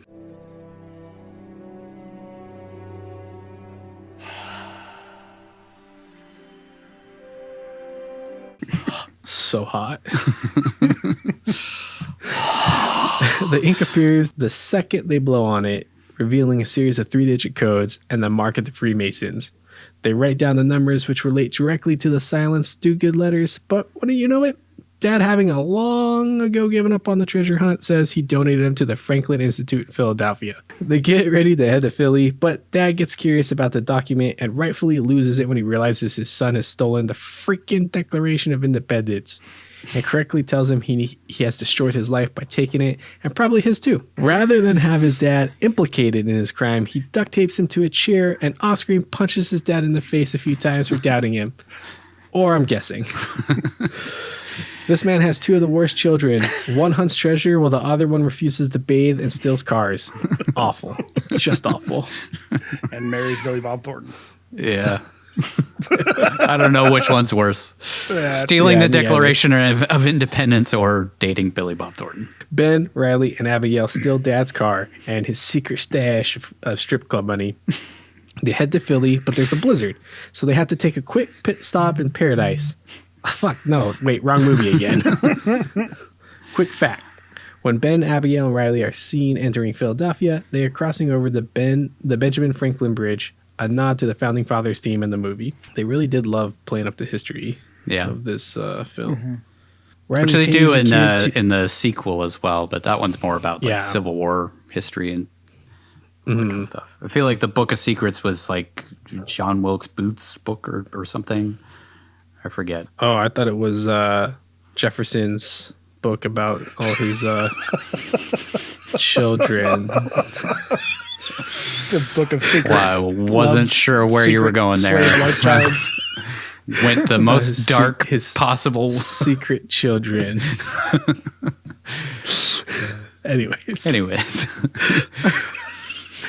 Anyways, folks, Riley pays some kid to, and now remember this is a Disney movie, you sick fucks, to head into the Franklin Institute to find the letters from the cipher.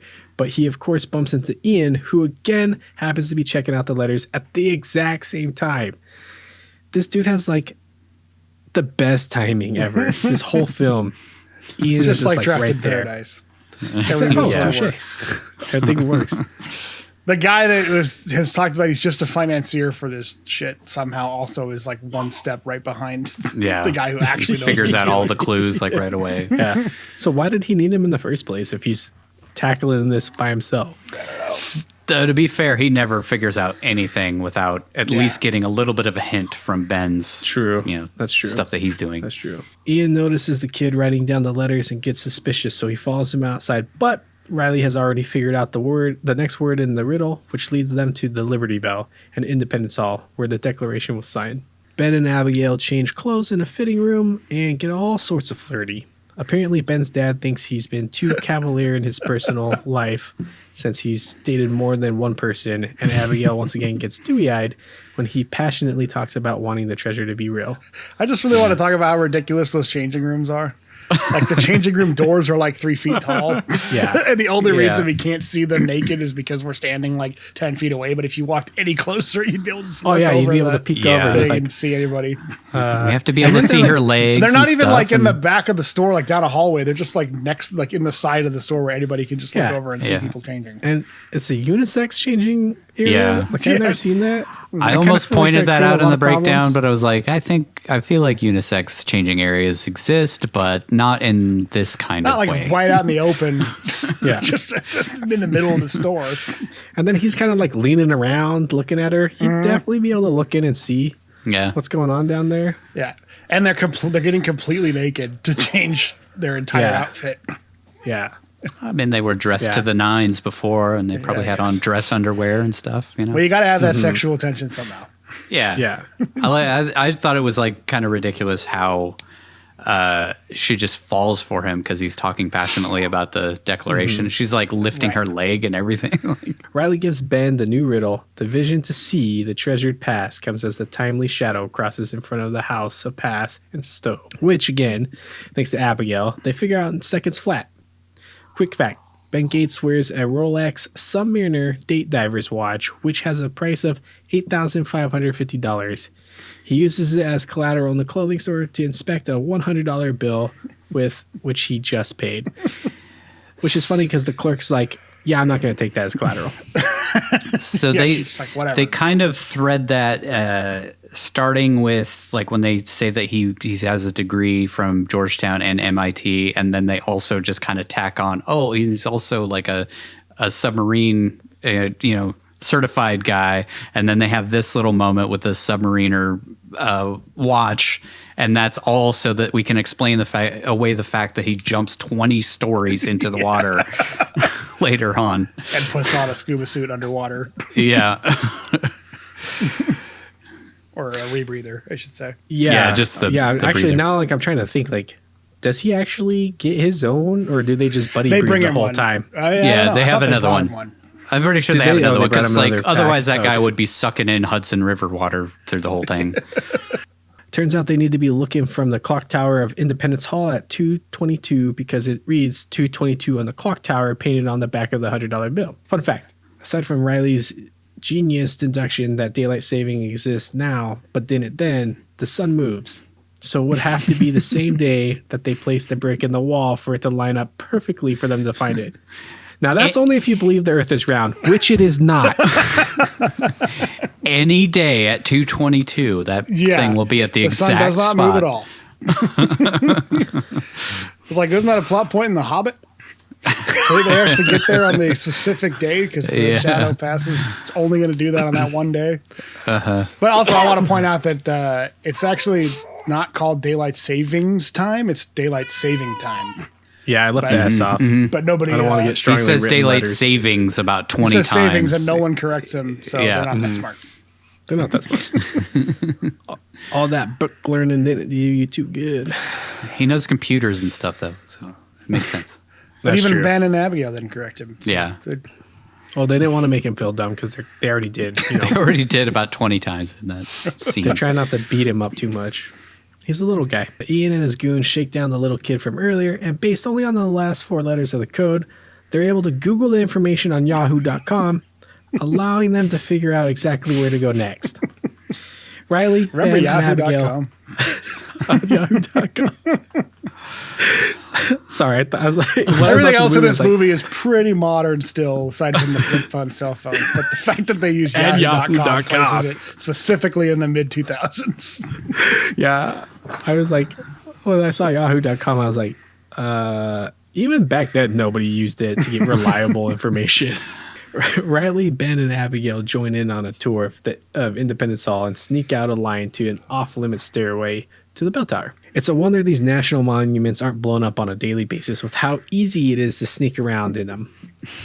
Up in the bell tower, they see the shadow of the weather vane marking the spot of a random brick, which happens to have some fancy 18th century 3D glasses designed by Ben Franklin himself hidden inside like a hide key. Which, by the way, they never mention what exactly was supposed to be pointing at the brick, because it was like the weather vane, or it could have been the opening where the bell was. Yeah. It roughly in that area at 2:22 on any day of the year. The sun just like shines right there. Yeah. But maybe that is why there's the Freemason symbol on the brick. So that that's right. You get the general information or general location. Yeah. Right. Which, by the way, like Nigel said, the brick is marked with a Freemason symbol. So they probably could have just gone up there at any time and just found it without all the crazy clues. I mean, I'm wondering if there were other bricks up there that had Freemason symbols on it, but it seems like that was the only one. That was the only one. Pretty easy to figure out. Yeah. And Ben destroys a perfectly good pocket knife prying out the mortar on the brick. Well, but that mortar's like super soft, dude. Yeah, still, you wouldn't want to stab a nice knife into it. It's going to dull the shit out of it. He's rich. He's got an $8,000 watch. Yeah. Quick fact, the movie includes footage from the first filming allowed in the Tower of Philadelphia's Independence Hall. That's pretty cool. Yeah. And also crazy. I can't believe nothing else had filmed there before or been allowed to. Disney. That big Disney buck. That's Disney money right there, yeah. Though I think originally it was a Touchstone picture. I think Disney came in and bought... I think they bought it before they started filming anything, but it was supposed to be under Touchstone. It is said that the Declaration of Independence was signed on July 4th, 1776, when in fact it was only adopted on that day. It was not actually engrossed on parchment and signed until August 2nd, 1776. The copy that was signed on July 4th was a rough journal, as they call it back then, and then only signed by John Hancock, President of the Continental Congress, and Charles Thompson, the Secretary. When Ben is holding the Declaration inside of Independence Hall, he reverently states that the last time this document was here was being signed, which is incorrect. In 1876, in celebration of the 100th anniversary of the Declaration and of the nation, President Ulysses S. Grant had it transferred up to the 1876 Centennial Exposition in Philadelphia, where it was on display for several months in Independence Hall. In fact, Pennsylvania politicians tried to keep it there permanently, but they lost the bid. The only other time since then it left Washington, D.C. was during World War II when it was secured at Fort Knox, Kentucky. Ben looks through the glasses at the back of the Declaration and sees some trippy Ben looks through the glasses at the back. Learn how to read, damn it. God. Head back to Escuela there. Learn some English. Mas, por favor, mas. I got to write this thing in Spanish. You're not American? You're not American?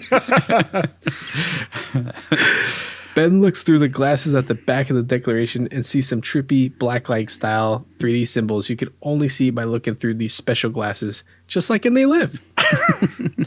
There's a message here somewhere. The founding fathers are aliens.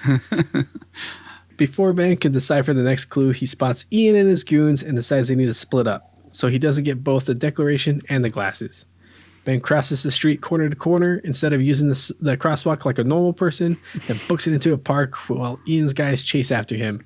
Did you guys notice that he went like there were crosswalks on all four roads, but he went corner to corner. He went like he was in Tokyo or something, crossing through the middle. Yeah. Meanwhile, Riley and Abigail head into an open-air market to buy some bat kebabs or something. Abigail hides behind a counter and convinces the clerk to let her hide from her ex-husband. Ben runs through a graveyard while being shot at, then recreates a scene from Face Off by running through a flock of pigeons.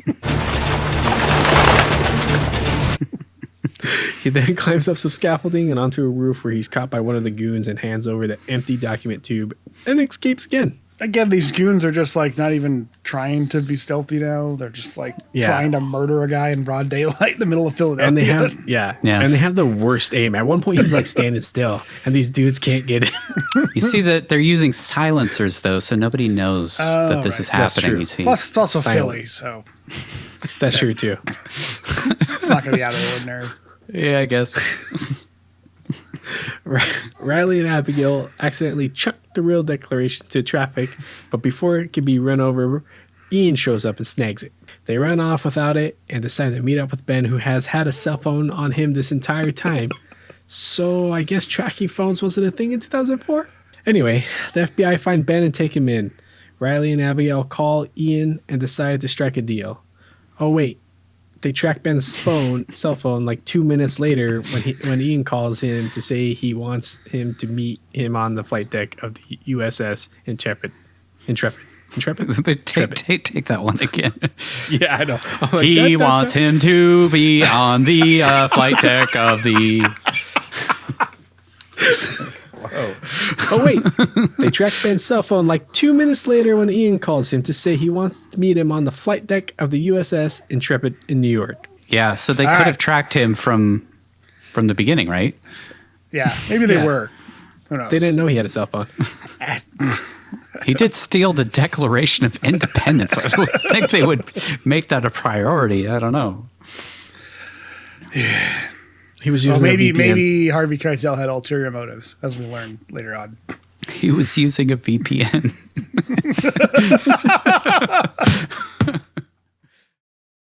During our break between season 1 and 2, I went on my own National Treasure style adventure and ended up retracing many of the same footsteps taken by our hero, Benjamin Franklin Gates. I saw the Old North Church in Boston, visited the Liberty Bell and Independence Hall in Philly, checked out the Intrepid and Trinity Church in New York, and even stopped in at the National Archives in DC. Bad news, they no longer sell National Treasure in the gift shop, but they do still carry Declaration of Independence replicas like the one Nick bought in the film, and this sweet-ass coffee cup. Look, it reveals a treasure! It was a crazy adventure, but it all could have gone off the rails if I hadn't secured my phone when logging into public Wi-Fi by using Surfshark. Surfshark secures my online data with military-grade encryption and keeps my personal info safe from the Ian Howes of the world. I can access my bank account, credit card apps, and browse my favorite Nick Cage forums while out and about without being scared some creeper is snooping from the shadows. Plus, I can stay protected on any device by using just one login, so I can go from my phone to my laptop and my hotel with ease. Keep yourself protected when you're traveling, just out and about, and in your own home by heading over to surfshark.deals/onecagepod to protect your data now. And make sure to enter our promo code OneCagePod to save 83% and get 3 extra months for free.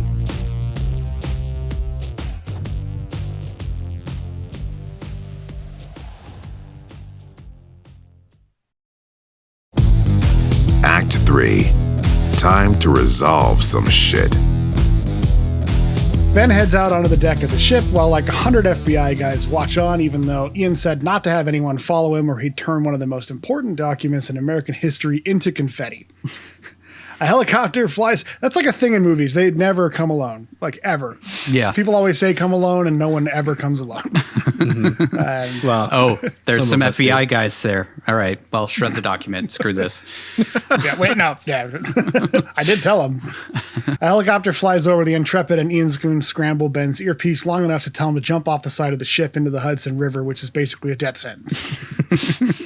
I think just dipping your toe in the Hudson River will kill you. Turn into the Toxic Avenger. God damn it. Again? The helicopter takes off, and somehow none of the FBI guys saw Ben talking to Ian's guys. Ben pulls a Jason Bourne, or should I say Jason Boring, and jumps off the side of the boat, which is 20 stories from deck to water, in case anyone was wondering. But Ben has some scuba training, so that it's casually dropped into exposition earlier in the film, so he's fine. Paul Greengrass is his way out of the scene. A scuba diver is waiting for Ben in the filthy, disgusting Hudson River water, and they get away using a fancy propeller thingy from Thunderball to the only place closer than the Hudson, New Jersey. It was a Thunderball thingy. It was this little like underwater. I don't know what the hell they are. Turbine propeller-looking plane thing underwater. Again, he's a Bond villain, so he has all this Bond villain tech. I think kind of an interesting way of thinking of it is maybe this is actually a sequel to GoldenEye in a way. Or it happens before GoldenEye, like because he dies in GoldenEye. Although maybe he doesn't. Yeah, maybe he doesn't. Maybe he falls into the thing and then it blows up. So I'm pretty sure he dies. He falls off the satellite dish. Fine, he's blown fine. Up. He's fine. Didn't he fall into the spike too? Like in GoldenEye? Yes, he gets. I think he paled, then it blows up. Yeah, just like in Cable Guy. Although he faked his death at the beginning of the movie, so. I mean, he even says it in Cable Guy. This is just like that scene in GoldenEye. Isn't that how the guy dies or gets impaled in Bringing Out the Dead? Falls on the. Oh yeah, on the can't remember railing. his name. Yeah, it all connects. Abigail and Riley arrange for Ian to get Ben out of FBI custody by making a deal with him. He'll hand over the Declaration of Independence and the pipe from the Charlotte in exchange for the next clue. Oh, and Ian gets to keep the treasure. This has to be the worst trade deal in the history of trade deals, maybe ever. Ben's just really terrible at negotiating. Yeah. Well, he didn't negotiate. That was Abigail. Yes, and Abigail did. Riley. I'm sure Riley was the brains behind that operation. How about we just give him everything and everything works out? And we don't die. That'd be great. Yeah. Ben arrives at the Trinity Church in New York, which turns out to be the next clue that the 3D glasses led them to. Thanks to the clue here at the wall with 2 E's, which he saw on the back of the Declaration earlier. A wall was built by Dutch settlers to keep the British out, and the main gate was called De Heer, which is later renamed to Broadway, so a wall in Broadway could lead to the Trinity Church. But of course, Ian double-crosses him because one does not simply walk away from a deal made with a bad guy. God damn it. Ben tries to bluff Ian, but since they played poker together, he knows that he's bluffing, and he has his men show Ben that they have his dad held hostage in a van. They head inside Trinity Church, where Ian also has Riley and Abigail held hostage. He caught him from the internet cafe that they were at across the street. Conveniently, they were just across the street watching this whole thing go down. Yeah. Googling on yahoo.com. Okay, so we have all of our principal stars together in one place. Let's wrap this thing up, but still take forever for no reason. Have the movie just keep dragging on. Ben looks at the map with the glasses again and discovers more clues through some sort of 18th century magic eye or hologram technology, I guess. I don't know. It's just who knows? Some bad CGI that he sees on the back of it. It's weird how it like floats too. It's like almost like it's water he's looking through or something. just because he had some colored lenses. That different, whatever. I don't think that's how that works. Drinking Hudson water. Yeah, he's just high. He sees the words beneath Parkington Lane, and they head into the basement of the church, which I guess is just open to the public, and you can just kind of wander around in it or something. Maybe there was a little rope that they stepped over. And that's all they had to do to get down to it. I don't know. Works for the Capitol building in D.C., so...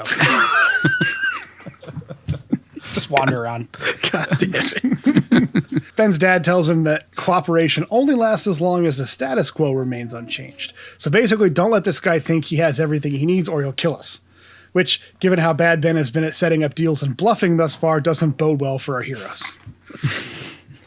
Meanwhile, Ian has been able to figure out almost nothing without Ben's help, but keeps trying to kill the only guy who seems to be capable of actually leading him to the treasure. They find a crypt in the basement with the name Parkington Lane written on it, and rather than let Ben finish reading the encryption, which may contain more clues needed to find the treasure, one of Ian's goons just bashes it in with a wrench.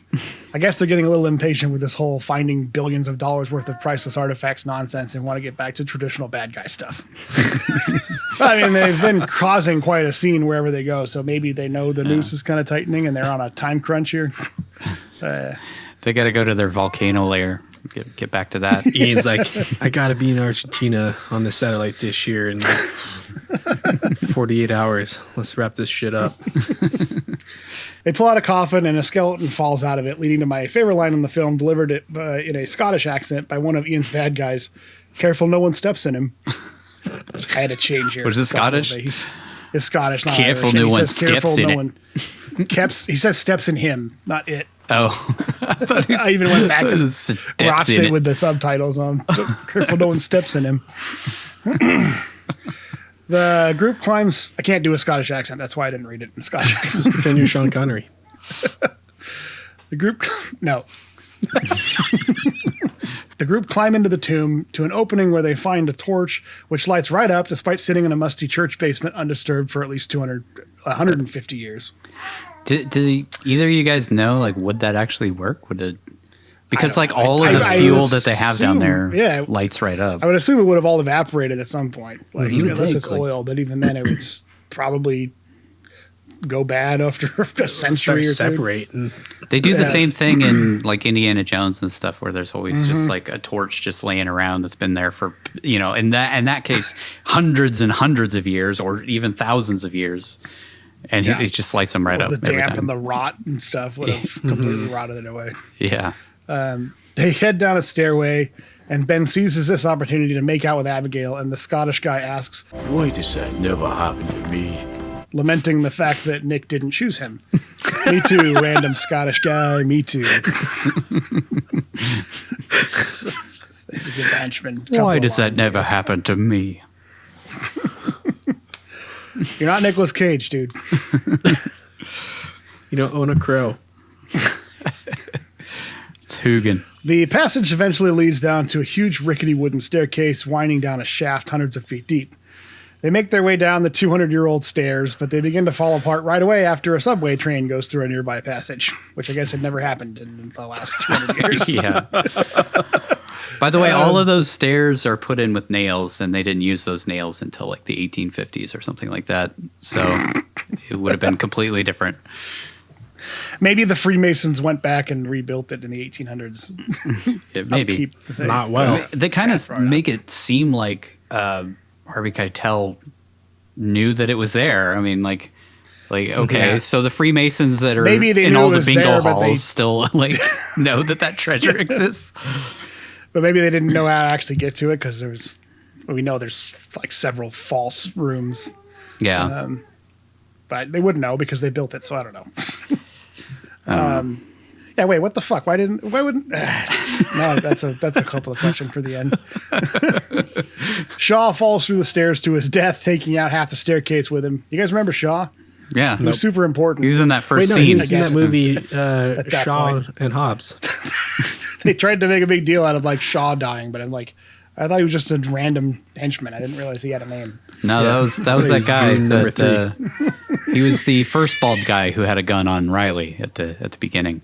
Oh, right. Yeah. That's right. Oh, that's right. So one of the many bald goons that Ian has in his employ. Yeah. The rest of the stairs our stars are standing on begin to give way, but after almost losing the declaration down the shaft, as well as a few tedious action beats, everyone jumps in the dumbwaiter system they probably should have just used in the first place. Thankfully, the 200-year-old ropes and pulleys have held up better than the 200-year-old stairs, and they get to the bottom where they find a small room which is completely empty. I feel like that was all about, like, you have to hit a certain amount of action beats per, like, there can't be more than 10 minutes between an action beat in these Bruckheimer-style movies. That's one of my problems, though, is it's not even that exciting of an action sequence. Like it just had to be there. It had to be shoehorned in. Yeah. Right. Oh, they got to jump around a little bit, and stairs got to fall, and we'll call it good. Have a random guy kill Shaw. The audience will be upset that Shaw died. Yeah. We all love Shaw. He's a good guy. Dad lights a lantern in the middle of the room where Ben is heartbroken to find that his quest has led to absolutely nothing. Treasure is gone or has been moved somewhere else. Of course, Ben is pretending and acts like he's bluffing Ian, who buys it since, they played poker together. I guess they never mentioned that. I know you're bluffing again, like every time. Ian and his remaining bad guy begin to head up the dumbwaiter, but say they'll take the rest of them along with it if Ben gives them the next clue. Dad tells Ian that the lantern is a clue, and it's leading them to the Old North Church in Boston, where Thomas Newton signaled Paul Revere that the British were coming. One if by land, two if by sea. So the location of the next clue is under the steeple of the church. Ian leaves them alive in case he needs help figuring out the next clue, and they take off, leaving Ben, Dad, Riley, and Abigail to rot. Quick fact. While explaining the importance of the lantern outside the treasure room, Patrick Gates incorrectly states that a Thomas Newton hung the lanterns in the Old North Church for Paul Revere to see. The name of the church sexton that hung the two lanterns was Robert Newman. However, this is part of the ruse. Realizing that Ian is British and may not be well versed in American history, Gates decides to send him on a wild goose chase. The incorrect name is obviously a test to see if Ian would fall for the ruse and go to the Old North Church, thus sparing their lives. Pretty clever. I thought it was kind of a cool little added thing. I feel like I know you probably would disagree, but I feel like John Voight played this character pretty well.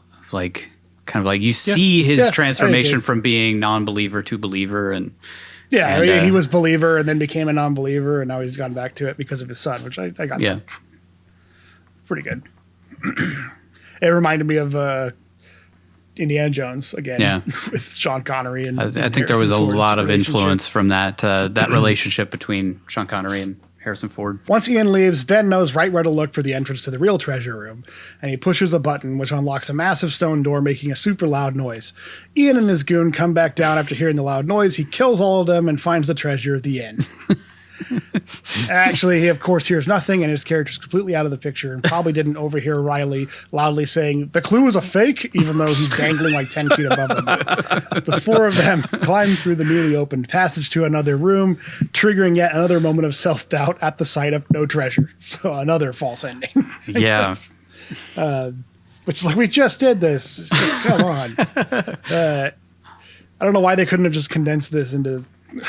I felt like they were trying to so obviously they knew that there was no treasure in that spot, and then when they get here and now they think that there's going to be treasure in here, and then we as the audience have to interpret it of there never was a treasure, but at least they came together as a group, and and then they actually find the treasure, which is is like huge moment for all of us. We weren't expecting that. As an audience. Well, I thought they were going to set it up to be like the treasure was like just a bunch of scrolls or something. Like it's knowledge. Like the real treasure is knowledge, and it's not going to make anybody rich. And that's too good for a king, basically. But they didn't do that because they sort of did it because of the scrolls of Alexandria. That's like lost. Yeah, I guess that's what I thought was history. Like that was the only treasure they were going to find was that. But then they light it up and there's actual treasure. But anyway, gotta make the audiences feel good about something.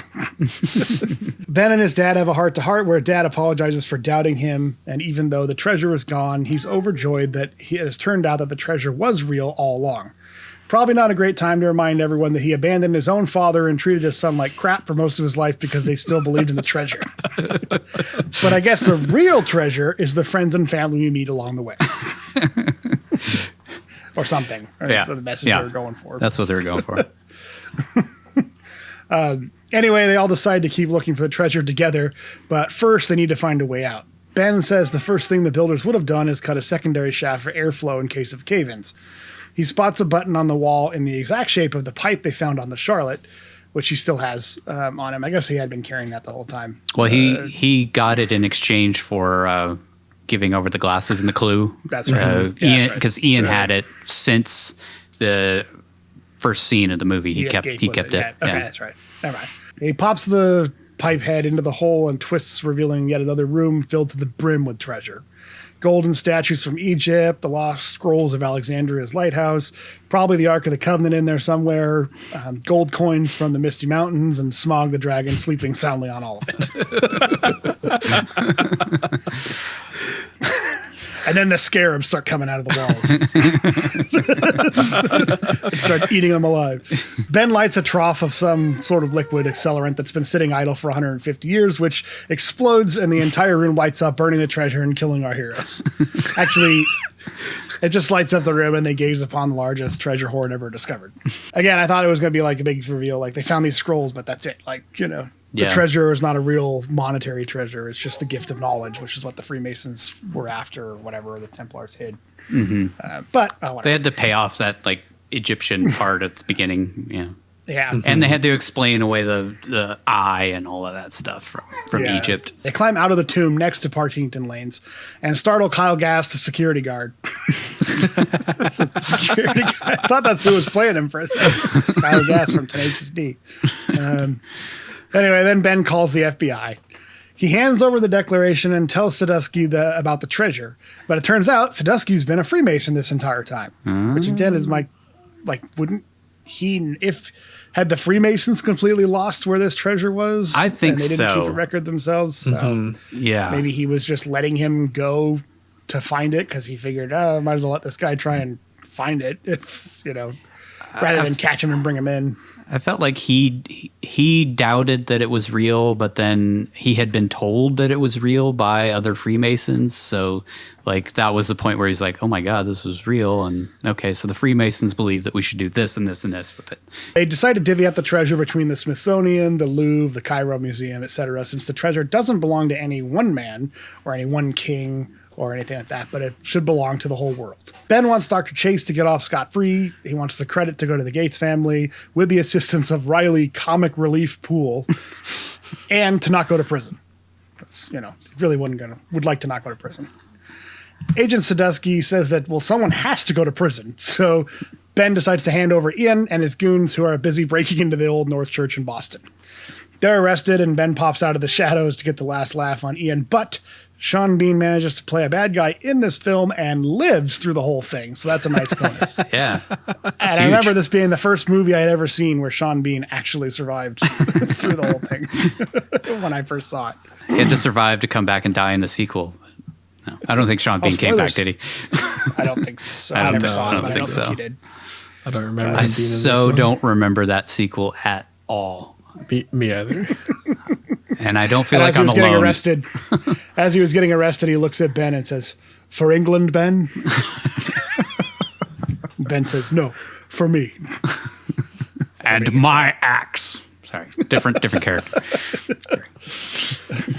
He looks at Ben and says, "I would have followed you, my captain, my king." I thought he said winter is coming. Then he had his head chopped off. I thought this was PG. The FBI put him up against the car with his hands behind his back and then chop his head off. While Ben looks on horrified. Bring us ice. That would have been awesome, dude. Execute. Whoa! Whoa! The FBI don't fuck around. Yeah, Sadusky's like, you don't fuck with the Freemasons. Someone has to die, Ben. We see a time jump which reveals the treasure has been successfully divided between the museums of the world, and the three of them are now multimillionaires, but Riley is still bitter since they didn't keep the billions that they should have. Quick facts, when Riley at the end of the movie says he got a measly 0.5% of the treasure money, if Benjamin Franklin Gates' earlier estimate back in the church with Sadusky of $10 billion is accurate, Riley would have made $50 million. That also means that Ben turned down $1 billion. At the end of the movie, when Ben starts to tell Riley about the house he bought, the house actually belonged to Charles Carroll, the last surviving man who had signed the Declaration. This also happens to be the man who told Ben's ancestor the secret about the Charlotte in the beginning of the movie. Let's tie it all up. Yeah. Which they really gloss over in the movie. They just I didn't he like starts to tell this actually belonged to some relatives. So, yeah. But they cut it off for a joke because Riley's got to be like, yeah, whatever, shut up. Yeah. Go bang your hot I felt like girlfriend. they just went a little too far on the Darcy-ish moment here. Pre-Darcy from Thor. Yeah. Pre-Darcy. Ben apparently turned down 10% of the treasure's total worth, but he instead insisted on taking just 1%. But what does he care since he got the real treasure, Dr. Abigail Chase? Riley hops in a brand new Ferrari, pouting the whole time, and he tells Ben that he likes his new house, which they pan back and it's just a mansion with giant, grounds. 100 acres of land around it. Ben begins to tell him that the house actually belonged to the descendants of Charles Carroll himself, but Riley cuts him off and does a bunch of donuts on his lawn while Abigail slips Ben a treasure map which leads directly to her vagina. The end. Yeah, it's a map to the G-spot. Wrong hole, man. Check the map. It's a smuggler hole. That's the smuggler's hole. Just lost all of our family-friendly appeal. In Arizona. He learned about the smuggler's hole when he was in prison in Arizona multiple times. You ain't saying? We ain't saying. He's real familiar with the smuggler's hole. National Treasure may just be a goofy Nick Cage movie, but did you know that it inspired a whole generation to get into American history? I mean, getting kids to care about history is a way bigger accomplishment than pulling in $350 million at the box office, at least in my opinion. Unfortunately, the movie isn't exactly a treasure trove of accurate facts. For instance, do you know how in the movie they say that the last time the Declaration was in Independence Hall it was being signed? Well, it was actually on display in the room where it happened during the first U.S. centennial of 1876. In fact, Philadelphia made a bid to keep the Declaration on display at Independence Hall for good. But ultimately, it was decided it should be kept secure in the National Archives in D.C. next to the Bill of Rights and the Constitution. I mean, read a frickin' book, Benjamin. Thankfully, you can find tons of books on American history like this one over on bookoutlet.com by clicking on the link above or in the description below. Not only will you score crazy good deals, you're helping to support our channel as well. Book Outlet sells brand new books at ridiculously low prices. Ridiculously, see what they did? Of up to 90% off original list price. I mean, just look at this deal. Get yourself over to bookoutlet.com and feed your inner Ben Gates today, because after all, the real national treasure is knowledge. Right? We have a Coppola questions before we move on. How did Ian know that the Declaration would be like moved into the preservation room? How did he? Because Ben knew. How did Ian know? Because they wrote it into the story that way. Yeah, we never see that he knows that. Because was he planning on? Maybe that was what the C4 was for, was to blow up that vault door and get in. And I thought he used the C4 to blow a hole in the wall to get in from the sewer. Originally, I can't remember if they did or didn't. I feel like if he used a brick of C4 to blow a hole in the wall, that'd be a little overkill, man. I want to say they bad boys to it, where they just kind of chip the bricks away. Oh, well then maybe he brought it to blow open the vault, but then changed the plan when they found out it wasn't in the vault. Yeah, because they had access to the cameras before he cut them off, so maybe you could see that it got moved. But I don't know. It's not explained. Yeah, it feels like part of his plan hinges on it being in the preservation room as well. Being out in the open. But how the hell would he know that? He had no part of them figuring that out. Well, he does say that one of his specialties is doing this kind of shit, so maybe he also came up with a similar plan to what Ben and Riley came up with. Because it seems like he's, a criminal from the past, so maybe he used to do heists all the time. Yeah. So, Which kind of dovetails to my only question, which is, well, I had two, but one of them is like, who the hell is Ben?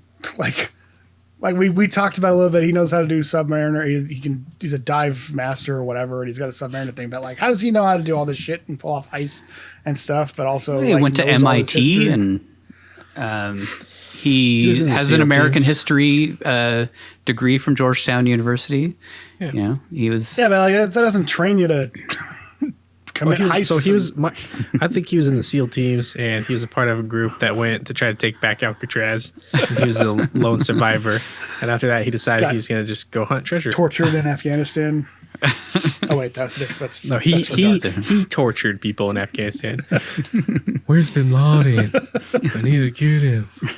But my other question, I don't know. I mean, I don't feel like it was that crazy of a heist, and like Riley came up with half of that stuff. So yeah, but also my question was just like, who are these two guys then? Why do they know how to do a heist? Like, why are the two of them able to pull off the heist of stealing the Declaration of Independence?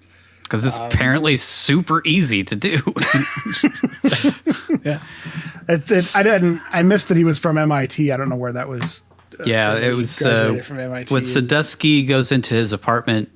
The devil from Supernatural gives him like a little book, and they say like, here's what we got on Gates.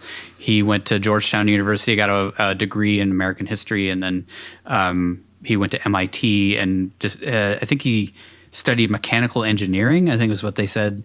So that I guess that would explain away this. And then they also dropped that little piece of exposition about him being a trained submarine or Submariner. Yeah, Submariner. Scuba diver. That's the word. I guess it wouldn't be a submariner. Submariner is a person who serves on a submarine, right? Yeah. So he's a scuba diver. Yeah, trained diver. That's why he has a $9,000 watch. Yeah. And my other one is just like, how does he know Riley? I don't know if they ever explain that, or why the hell's Riley helping him? Because they make a joke about finding him somewhere and recruiting him, like because he knows computers or something. Mm-hmm. It's better than your life in a cubicle, right, Riley? Maybe it's just my imagination and me connecting this to Indiana Jones, but for some reason I pictured him being a teacher of some sort at some point, teaching American history or maybe doing a lecture tour about the potential of this treasure existing, and then he ends up attracting these other people along the way, and that's how he met Ian, that's how he met Riley, and all that kind of stuff. But that's just me filling it in my head. Yeah. I just thought otherwise, he's like the Darcy character where he's completely unqualified for anything, but for some reason is attached to the main character. And goes along for the plot. He does obviously Ben doesn't know anything about computers and hacking and being able to like hack into camera systems, and you know, Riley's obviously very smart, but goof and has different skill set than what Ben has. And also, we just need somebody to make an occasional joke. And he's only after the money anyway, too. So that explains his motivation. Yeah, exactly. He doesn't really care about the history of any of this. Yeah. Wouldn't Abigail, the person who's in charge of the Declaration's preservation room, realize that the obvious poster printed on brand new paper from the gift shop wasn't the real document? She's the person who inspects the document anytime anything's going wrong. But did she open it? She didn't. Well, she just grabbed it. But she sees it. She can see that it's white paper on the back and not a parchment paper. Gotcha. I guess, I don't know. I chalked that up to her just kind of being in the moment. Yeah. Like trying just to get the document and like get away from him and get it back. Yeah. So she was pumped with adrenaline. She's just trying to get it away from him and make sure nothing else happens to it. So I was a little confused on that. So when he's in the gift shop, does he take one of the replicas and stick it under his coat? And that's why she catches him trying to steal. And then he looks at it like it's both of them somehow, even though they're, this freaking long, tucked in under his sport jacket. So he goes in there, which I don't think tuxes have a little pocket in them. Nah, he just stuck it under the jacket. Because I was like, wait, I thought like maybe he grabbed like a blueprint or something out of the back of the van, and that's what he was going to hand off to her because he was fucking around in the van before he closed the door. But then it was like, oh, it's a replica. I'm like, wait, so he went in there to fake steal a replica and then got caught, Or did he mean to get caught trying to steal the replica? And if that's the case, why didn't he have the money to pay for it? No, I don't think I think because he sees Dr. Chase coming, so he just goes in the opposite direction and he just happens to walk into the gift shop. And then the woman behind the counter notices that he has something tucked in his jacket. And that's when he gets the idea to buy the replica is there. He's like, oh, it feels like we should have another one of these just in case, need to hand it off. So she watches him take a replica and then wrap it around the other one he had in his jacket and then walk over to pay for just one of them. Yeah. Well, she says, like, are you going to pay for that? Because she sees it in his thing. And then he looks at a little barrel of the posters for sale. So I think he kind of puts them together and just tucks them in his jacket. The whole time that she's watching him, though, because at that point she's already on to him trying to steal shit. So why wouldn't she watch him take a second one and then wrap it around the first one and then try to pay for it? Yeah. Well, he buys 2 copies, so Oh, does he? Yeah, I guess. Yeah, because he had to. Abigail owes him $35 because he had to buy a second copy of the. Okay. Yeah, and then he bought the real one for $35. Yeah. Okay. So he bought them both. That makes sense. So she caught him stealing one that she thought was a replica, but it was the real one. And so he figured, well, if I'm going to pay for it, I might as well grab a second copy and then try to buy 2. Or buy he didn't have enough money to buy the 1 copy, so he bought 2 with his credit card, which is how everybody figured out who he was. Got it. Yeah. Okay. When he realized that Ian was a freaking nut job, why didn't he call his other sister, Laura Croft, and get her to come help?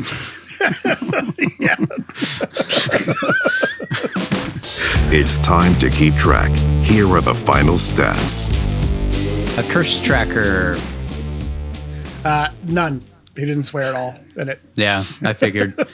Was there any PG cursing at all through this whole movie, do you think? I don't think so. I don't think I caught any of it anywhere, which, again, if it's a PG Disney movie, makes sense. They don't always do this kind of like clean thing with these Disney action movies, but I feel like at this time it was a relatively new thing for Disney to venture into these types of movies. Pirates was one of the first times I remember them doing. Was the big one. Yeah. Because they'd done live action before, obviously. They'd done it all the way back in the 60s and stuff, but I don't think it had been successful, at least for a few decades, until Pirates of the Caribbean really blew the lid off of that. But yeah, I don't think anybody swears at all in the entire movie, which isn't surprising. Makes sense. It's kind of surprising there is a guy who fell to his death, Yeah, it's also kind of surprising that there's this weird, love story, underpinnings with sexual tension in this kid's movie. So, especially to end on that joke. I guess one good thing about this movie is that it sort of works for a kid's movie and it works for an adult movie. So it's 4 corners, right? Or whatever, the 4 quadrants of audiences or whatever the hell they call that. I don't remember. I think it's children, old people, middle-aged people. Yeah, cynics. Yeah, there's like the four audience demographics, 4 main ones they break it up into, and movies like this that touch all 4 tend to do really well because everybody likes them. Okay, I added a tracker for this season. Since we didn't really track it last season, we just kind of mentioned it in passing. But runtime, and it was mostly because National Treasure is so long. 2 hours and 11 minutes long, which felt like we could have trimmed probably at least 30 minutes out of this thing. Yeah, easily. But 131 minutes. So that is easily our longest film so far. I won't go through all of them, but Willy's Wonderland is our shortest movie at 88 minutes, and then our longest previous movie was Bringing Out the Dead and Mandy, which tied for 121 minutes, both of them.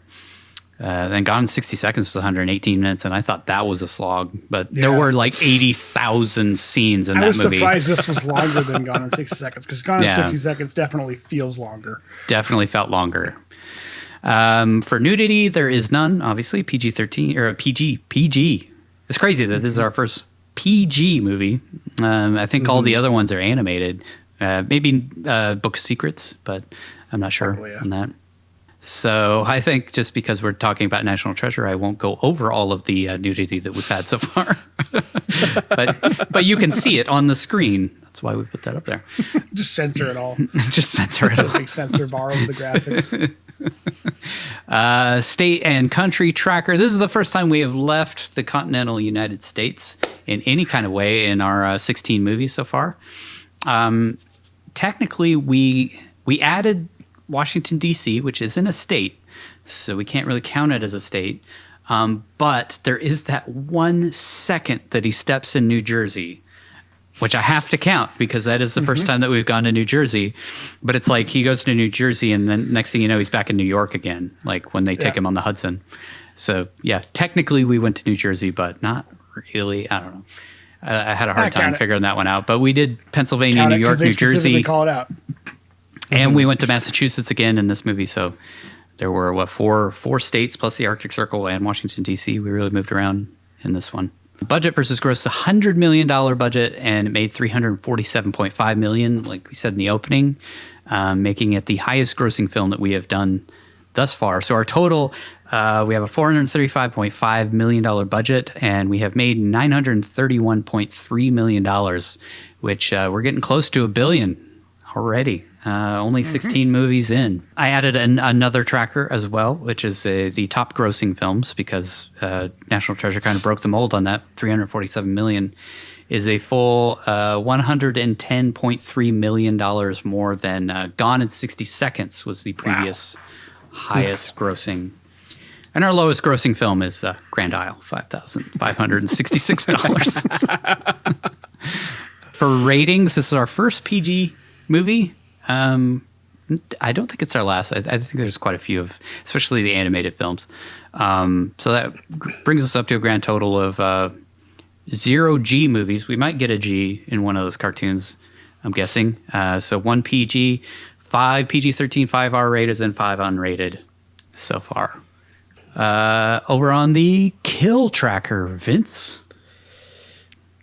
0 kills. Do you count Shaw? Yes. Well, he didn't kill him. He didn't kill him. He didn't have anything to do with it. He did lead to the quest, though. Right. So, I mean, we could put that on him. No, I don't think so. Nah. This isn't like the pilot from Wicker Man, which I still stand by him. He definitely was responsible for that guy's death. Exactly. 100%. 100%. So, yeah, so 0 kills on the death tracker. No death for him in this one. We went really strong in the first couple films we watched, but yeah, it's kind of been thankfully for us been quiet since. So still only 6 deaths out of the 16 films we watched. Resurrection, no resurrection in this one. So we're still sitting at 2 for that. It's pretty crazy, this movie with both Nicolas Cage and Sean Bean, and there's no kills and no deaths in it, aside from one accidental death. One accidental death, but nobody killed anybody. That guy fell. Yeah. He killed himself. Poor Carpentry killed him. Poor Carpentry. The Masons killed him. The Masons killed him. Yeah. Among millions they've killed over time. So, what did you think? Let's rank this film on the Cageometer. All right, we'll start with Vince arbitrarily for the rest of time. Vince, where do you place National Treasure from 2004 on your Cageometer? All right, so for film, I'll give it a 7. It's not a great film, but it's not a bad film, and I really enjoyed how much love went into the script. I mean, they were really, really good about including historical facts in there. You could definitely tell that they took their time to do some research and make sure that they were making it as accurate as possible. I will say, sorry to interrupt, but I will say that there are like 900 inaccuracies that I saw on IMDb goofs.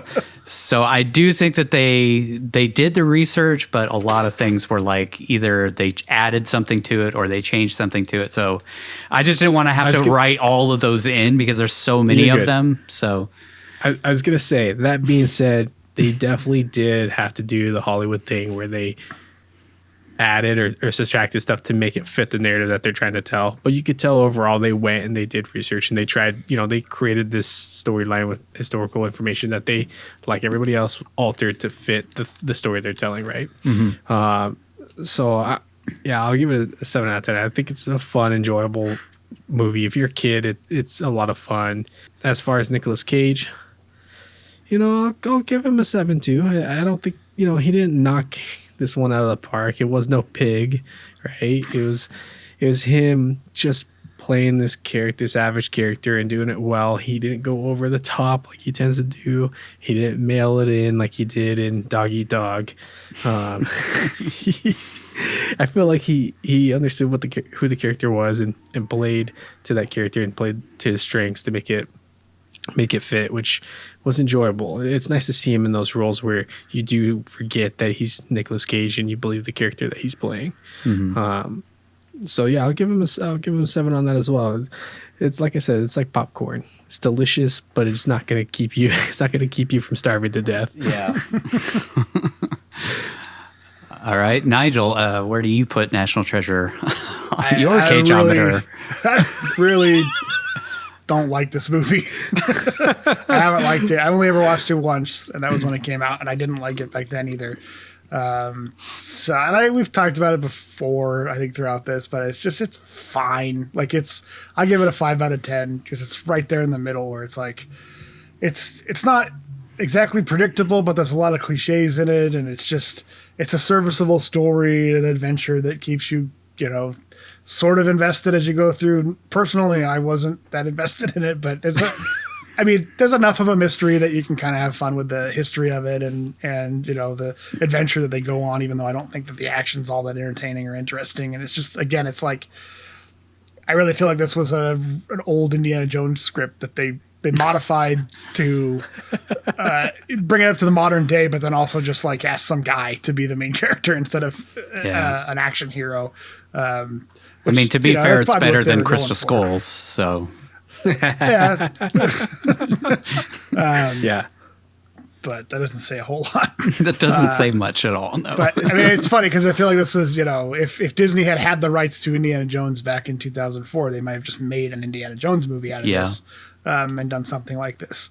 But they made their own thing for it, which is fine if you're going to adapt your own thing. It's not based on like a ride or a cartoon that they had. They tried to make their own franchise out of it, which is commendable. But which has been very successful between this movie and the next movie, and then whatever they're going to make next. I feel like they've made over $1 billion. So it doesn't surprise me at all that it's a popular movie and that the general audience consensus is fairly positive for it. There's not really anything you can really hate about the movie. I don't think there's anything you can really love about it, but some people probably really do. And again, it's like you said, if you watched it when you were younger, it's probably a lot more entertaining as a kid.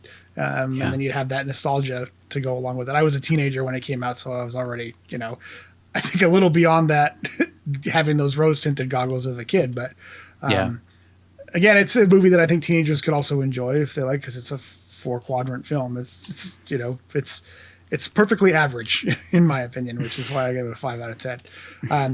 As far as Nicolas Cage goes, again, I'll give him a 5 out of 10 on it because I don't feel like he added anything to it. In fact, this movie was the first movie I can remember watching where I actively knew that it was Nicolas Cage in it, and I hated him so much in this movie that I did not like Nicolas Cage basically until we started the show. So for over 15 years, I thought he was a terrible actor because he's so dull in this movie. I think I don't think he has any like charm or charisma or really adds anything to the character. Like you said, there's one Cagiest moment that he has when he's talking about getting their entrails burned and stuff. But other than that, I feel like it's just a guy. Like they could have had anybody, be him. It could have been John Cusack. Who knows? Could have been William Robbins. Yeah, William Robbins. So, from what we know of Nicolas Cage, a lot of that I think is dependent on the director. Which I feel like I've said this a bunch of times on the show, but maybe he didn't have anything to work with it. I just feel like they could have done something more with Nicolas Cage with this character and made it a little bit more punchy and a little more memorable. But to me, he's just completely dull and unlikable in a lot of ways. Like especially when he's being an asshole to Abigail after he just like risked her life and stole the thing that she cares about and stuff. He's just like telling her to shut up because she's annoying and he's just.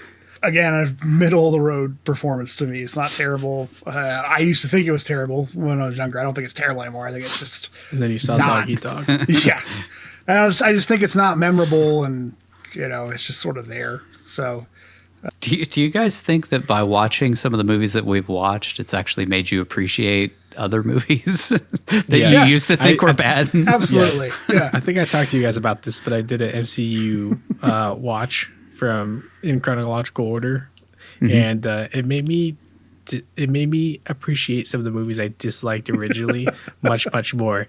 Like, I wasn't so hard on Captain Marvel or even the first Captain America. I hated that one after I first saw it. I thought it was just not very good. Thor, the Thor movies, the first two Thor movies, Iron Man 3. Like, oh God, Iron Man 3 was one of the worst movies I'd ever seen in my life. But now going back and watching them after doing the show, it's like, okay, these aren't that bad. I've seen some true shit films thanks to this podcast. I always not that bad. Kind of contended that like even the worst MCU movie, which up and I don't know, even potentially now, was Dark World, and even that one was like, it's a decent movie. It's not great. Yeah, it's not a decent film. Not amazing, put but that on it's par with definitely National not the worst movie. I mean, I've watched terrible movies on purpose my whole life. I have a signed picture from Tommy Wiseau autographed to me in my hallway. Yeah. So if that tells you anything about my love of terrible cinema, yeah. Oh, hi, Patrick. So, yeah, it says I also love. think the flip Love side, is though, blind. I think also from the flip side, we've watched really good movies through the course of this. Yeah. So it's like and taking a critical eye to film is not something I've done a lot of in my life. Ditto. And so it's also lowered my threshold of, or I guess raised the threshold of what a bad movie is. I guess lowered my tolerance for bad movies, I should say. Yeah. To the point where it's like, okay, even just doing the work of Nicolas Cage, I've seen some great directors show us what a really solid, good movie can be. And when you have some other movie that's like, I don't know, fucking Red Notice on Netflix, it's just like crappy, cash in, uninteresting, dull boy movie. It's just really made me appreciate better movies or good movies in a way that I hadn't thought about before. All right, I'll jump into mine. I did not hate this movie as much as Nigel. I also gave it a 7. I feel like I hadn't seen it in a long time, like I mentioned, and I didn't hate it. I enjoyed it throughout. I felt like it was entertaining enough to keep me captivated throughout the whole thing. It wasn't like I was like, oh my God, this is the best movie I've seen in forever. It's just kind of like, it was good. It's all right. Even the second time around when I was doing the breakdown and I was like, painstakingly going through it. A lot of times when I'm watching back these films, when I'm writing those breakdowns, I cannot wait to be done with it. And this movie was kind of like, it's all right.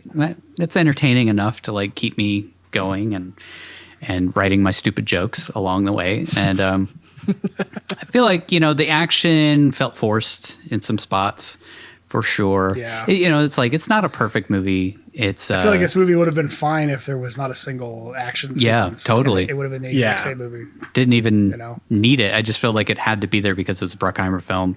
It was a summer style blockbuster, even though this came out in like November or whatever. But I felt like it was. It's a fun movie.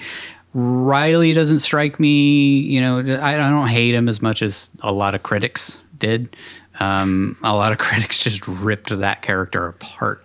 But I thought he was genuinely funny in a lot of spots. And like when he's in the back of the car and he's like, are we there yet? This car smells weird. Yeah.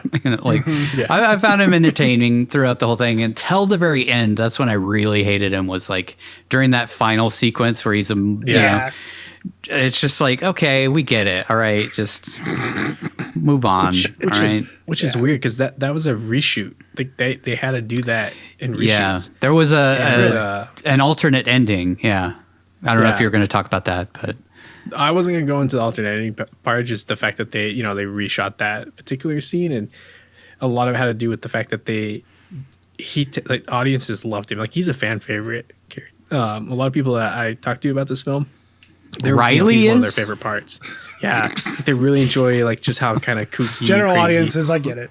Yeah, but it was like back, it was back at the time when those characters, those kooky characters played really well, right? Yeah. But yeah, they reshot this and they went back and they put more of his scenes in, because he originally had a much smaller part in the film, and because he tested so well in the early screenings, they went back and put more of him in and punched up his jokes and stuff during the reshoots. And yeah, I just thought that was a weird tone though, to reshoot it and have him come off as this unlikable kind of piece of shit.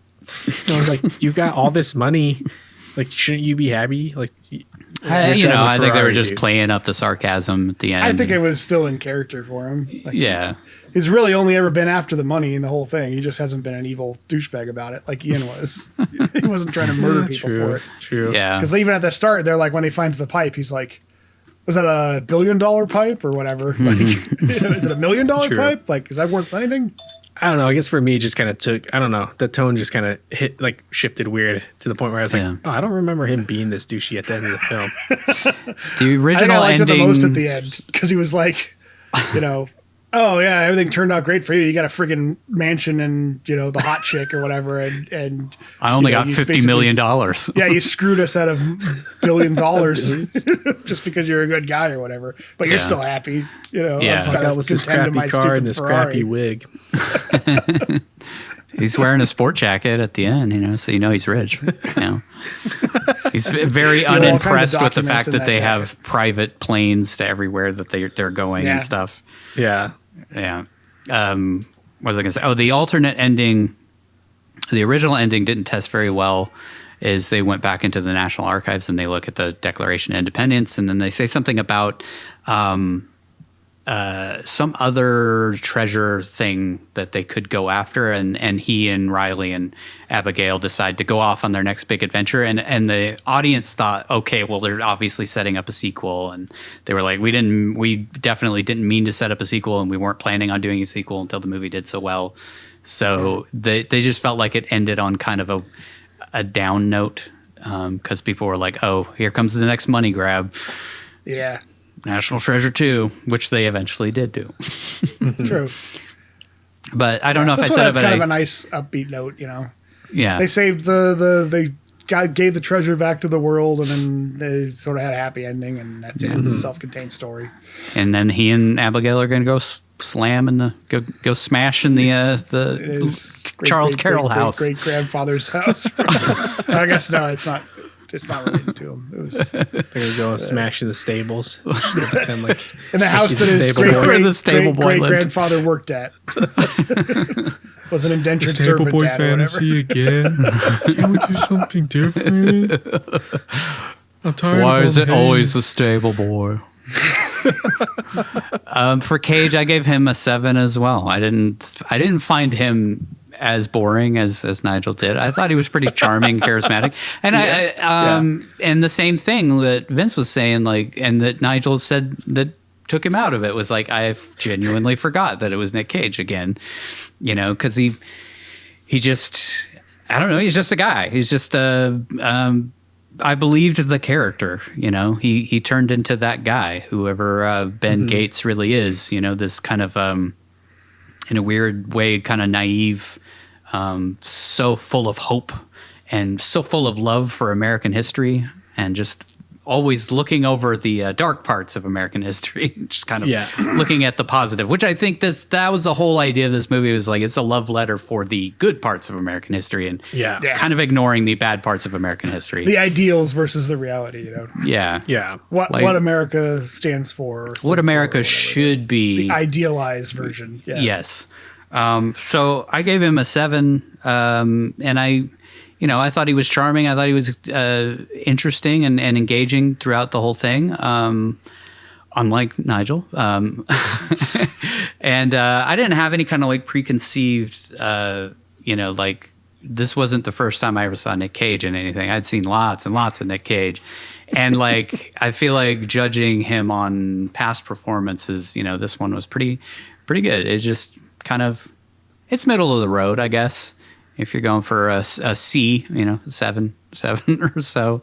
But I felt like it was good enough to warrant a 7, and kind of pushed him over that edge a little bit of being not boring, not overly cagey at any given moment. And I feel like we've kind of talked about this in the past, but that caginess comes from directors holding him in check, you know? And I feel like Turteltaub did a pretty good job with guiding this character that they were trying to portray along and not letting it go off the rails in any kind of way and keeping him very likable throughout, which is, I feel like that's what Nick Cage does really, really well, is like he can be zany and kooky, he can be crazy, he can be normal, he can be charming, he can be whatever you need him to be as long as you guide him properly. So I felt like he did a overall pretty great job throughout this movie. Not amazing, not terrible. Popcorn. He's popcorn. He's fast food. Yeah. He's fast food. Yeah, just like in The Weatherman. Oh, touche.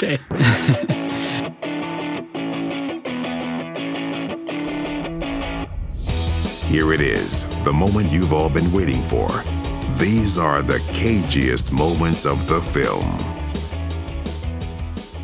You're not hurt, are you? You're all lunatics! You hungry? What? Are you all right? There is not a treasure map on the back of the Declaration of Independence. And there's no chance anyone can steal this, either. Quiet, please. How'd you get scans? Well, I know the person who has the originals. Now shush. Why do you need them? She really can't shut her mouth, can she? I'm sorry. I'm sorry I dropped you. I had to say the Declaration. No, don't be. I would have done exactly the same thing to you. Really? To high treason. That's what these men were committing when they signed the Declaration. Had we lost the war, they would have been hanged, beheaded, drawn and quartered, and oh, my personal favorite, had their entrails cut out and burned. So. That's it for this episode of One Cage at a Time. As always, be sure to drop us an email at onecagepodcast@gmail.com to let us know if we missed anything or hit us up with suggestions to improve the show, comments, compliments, or simply to gush about the legend that is Nicolas Cage. In our next film, we'll be breaking down the 2014 action thriller Dying of the Light. Nicolas Cage stars opposite the sadly gone too young Anton Yelchin, where Nick plays a terminally ill CIA agent who comes out of retirement to kill his recently resurfaced arch nemesis. So he tries to whatever. We'll see when we watch the movie. It was directed by Taxi Driver and Raging Bull writer / curmudgeon and show favorite Paul Schrader, who hated the recut the studio did so bad that he publicly disowned the movie, and in 2014 he accidentally released a recut via BitTorrent with his original vision restored to the best of his ability with the dailies that he had. Can you guess what we're going to do after Dying of the Light? We're going to jump right into that. I don't think that'll be a full episode. It's just going to be the breakdown and our ratings and stuff. Yeah, keep it tight. But anyways, make sure to check it out wherever fine films are sold or on your streaming service of choice. Until then, we'll say goodbye the way we do each and every episode with our Nicolas Cage quote of the film.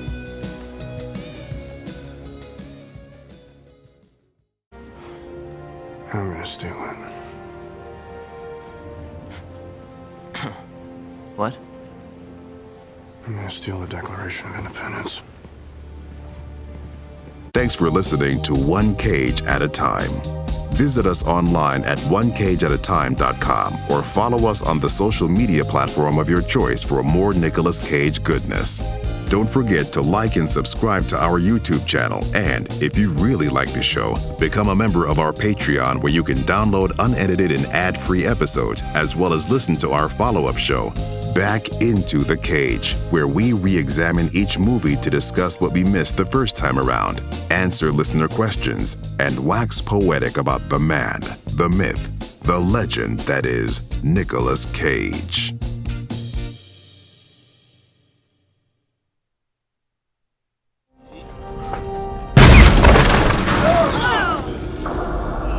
Careful, no inception.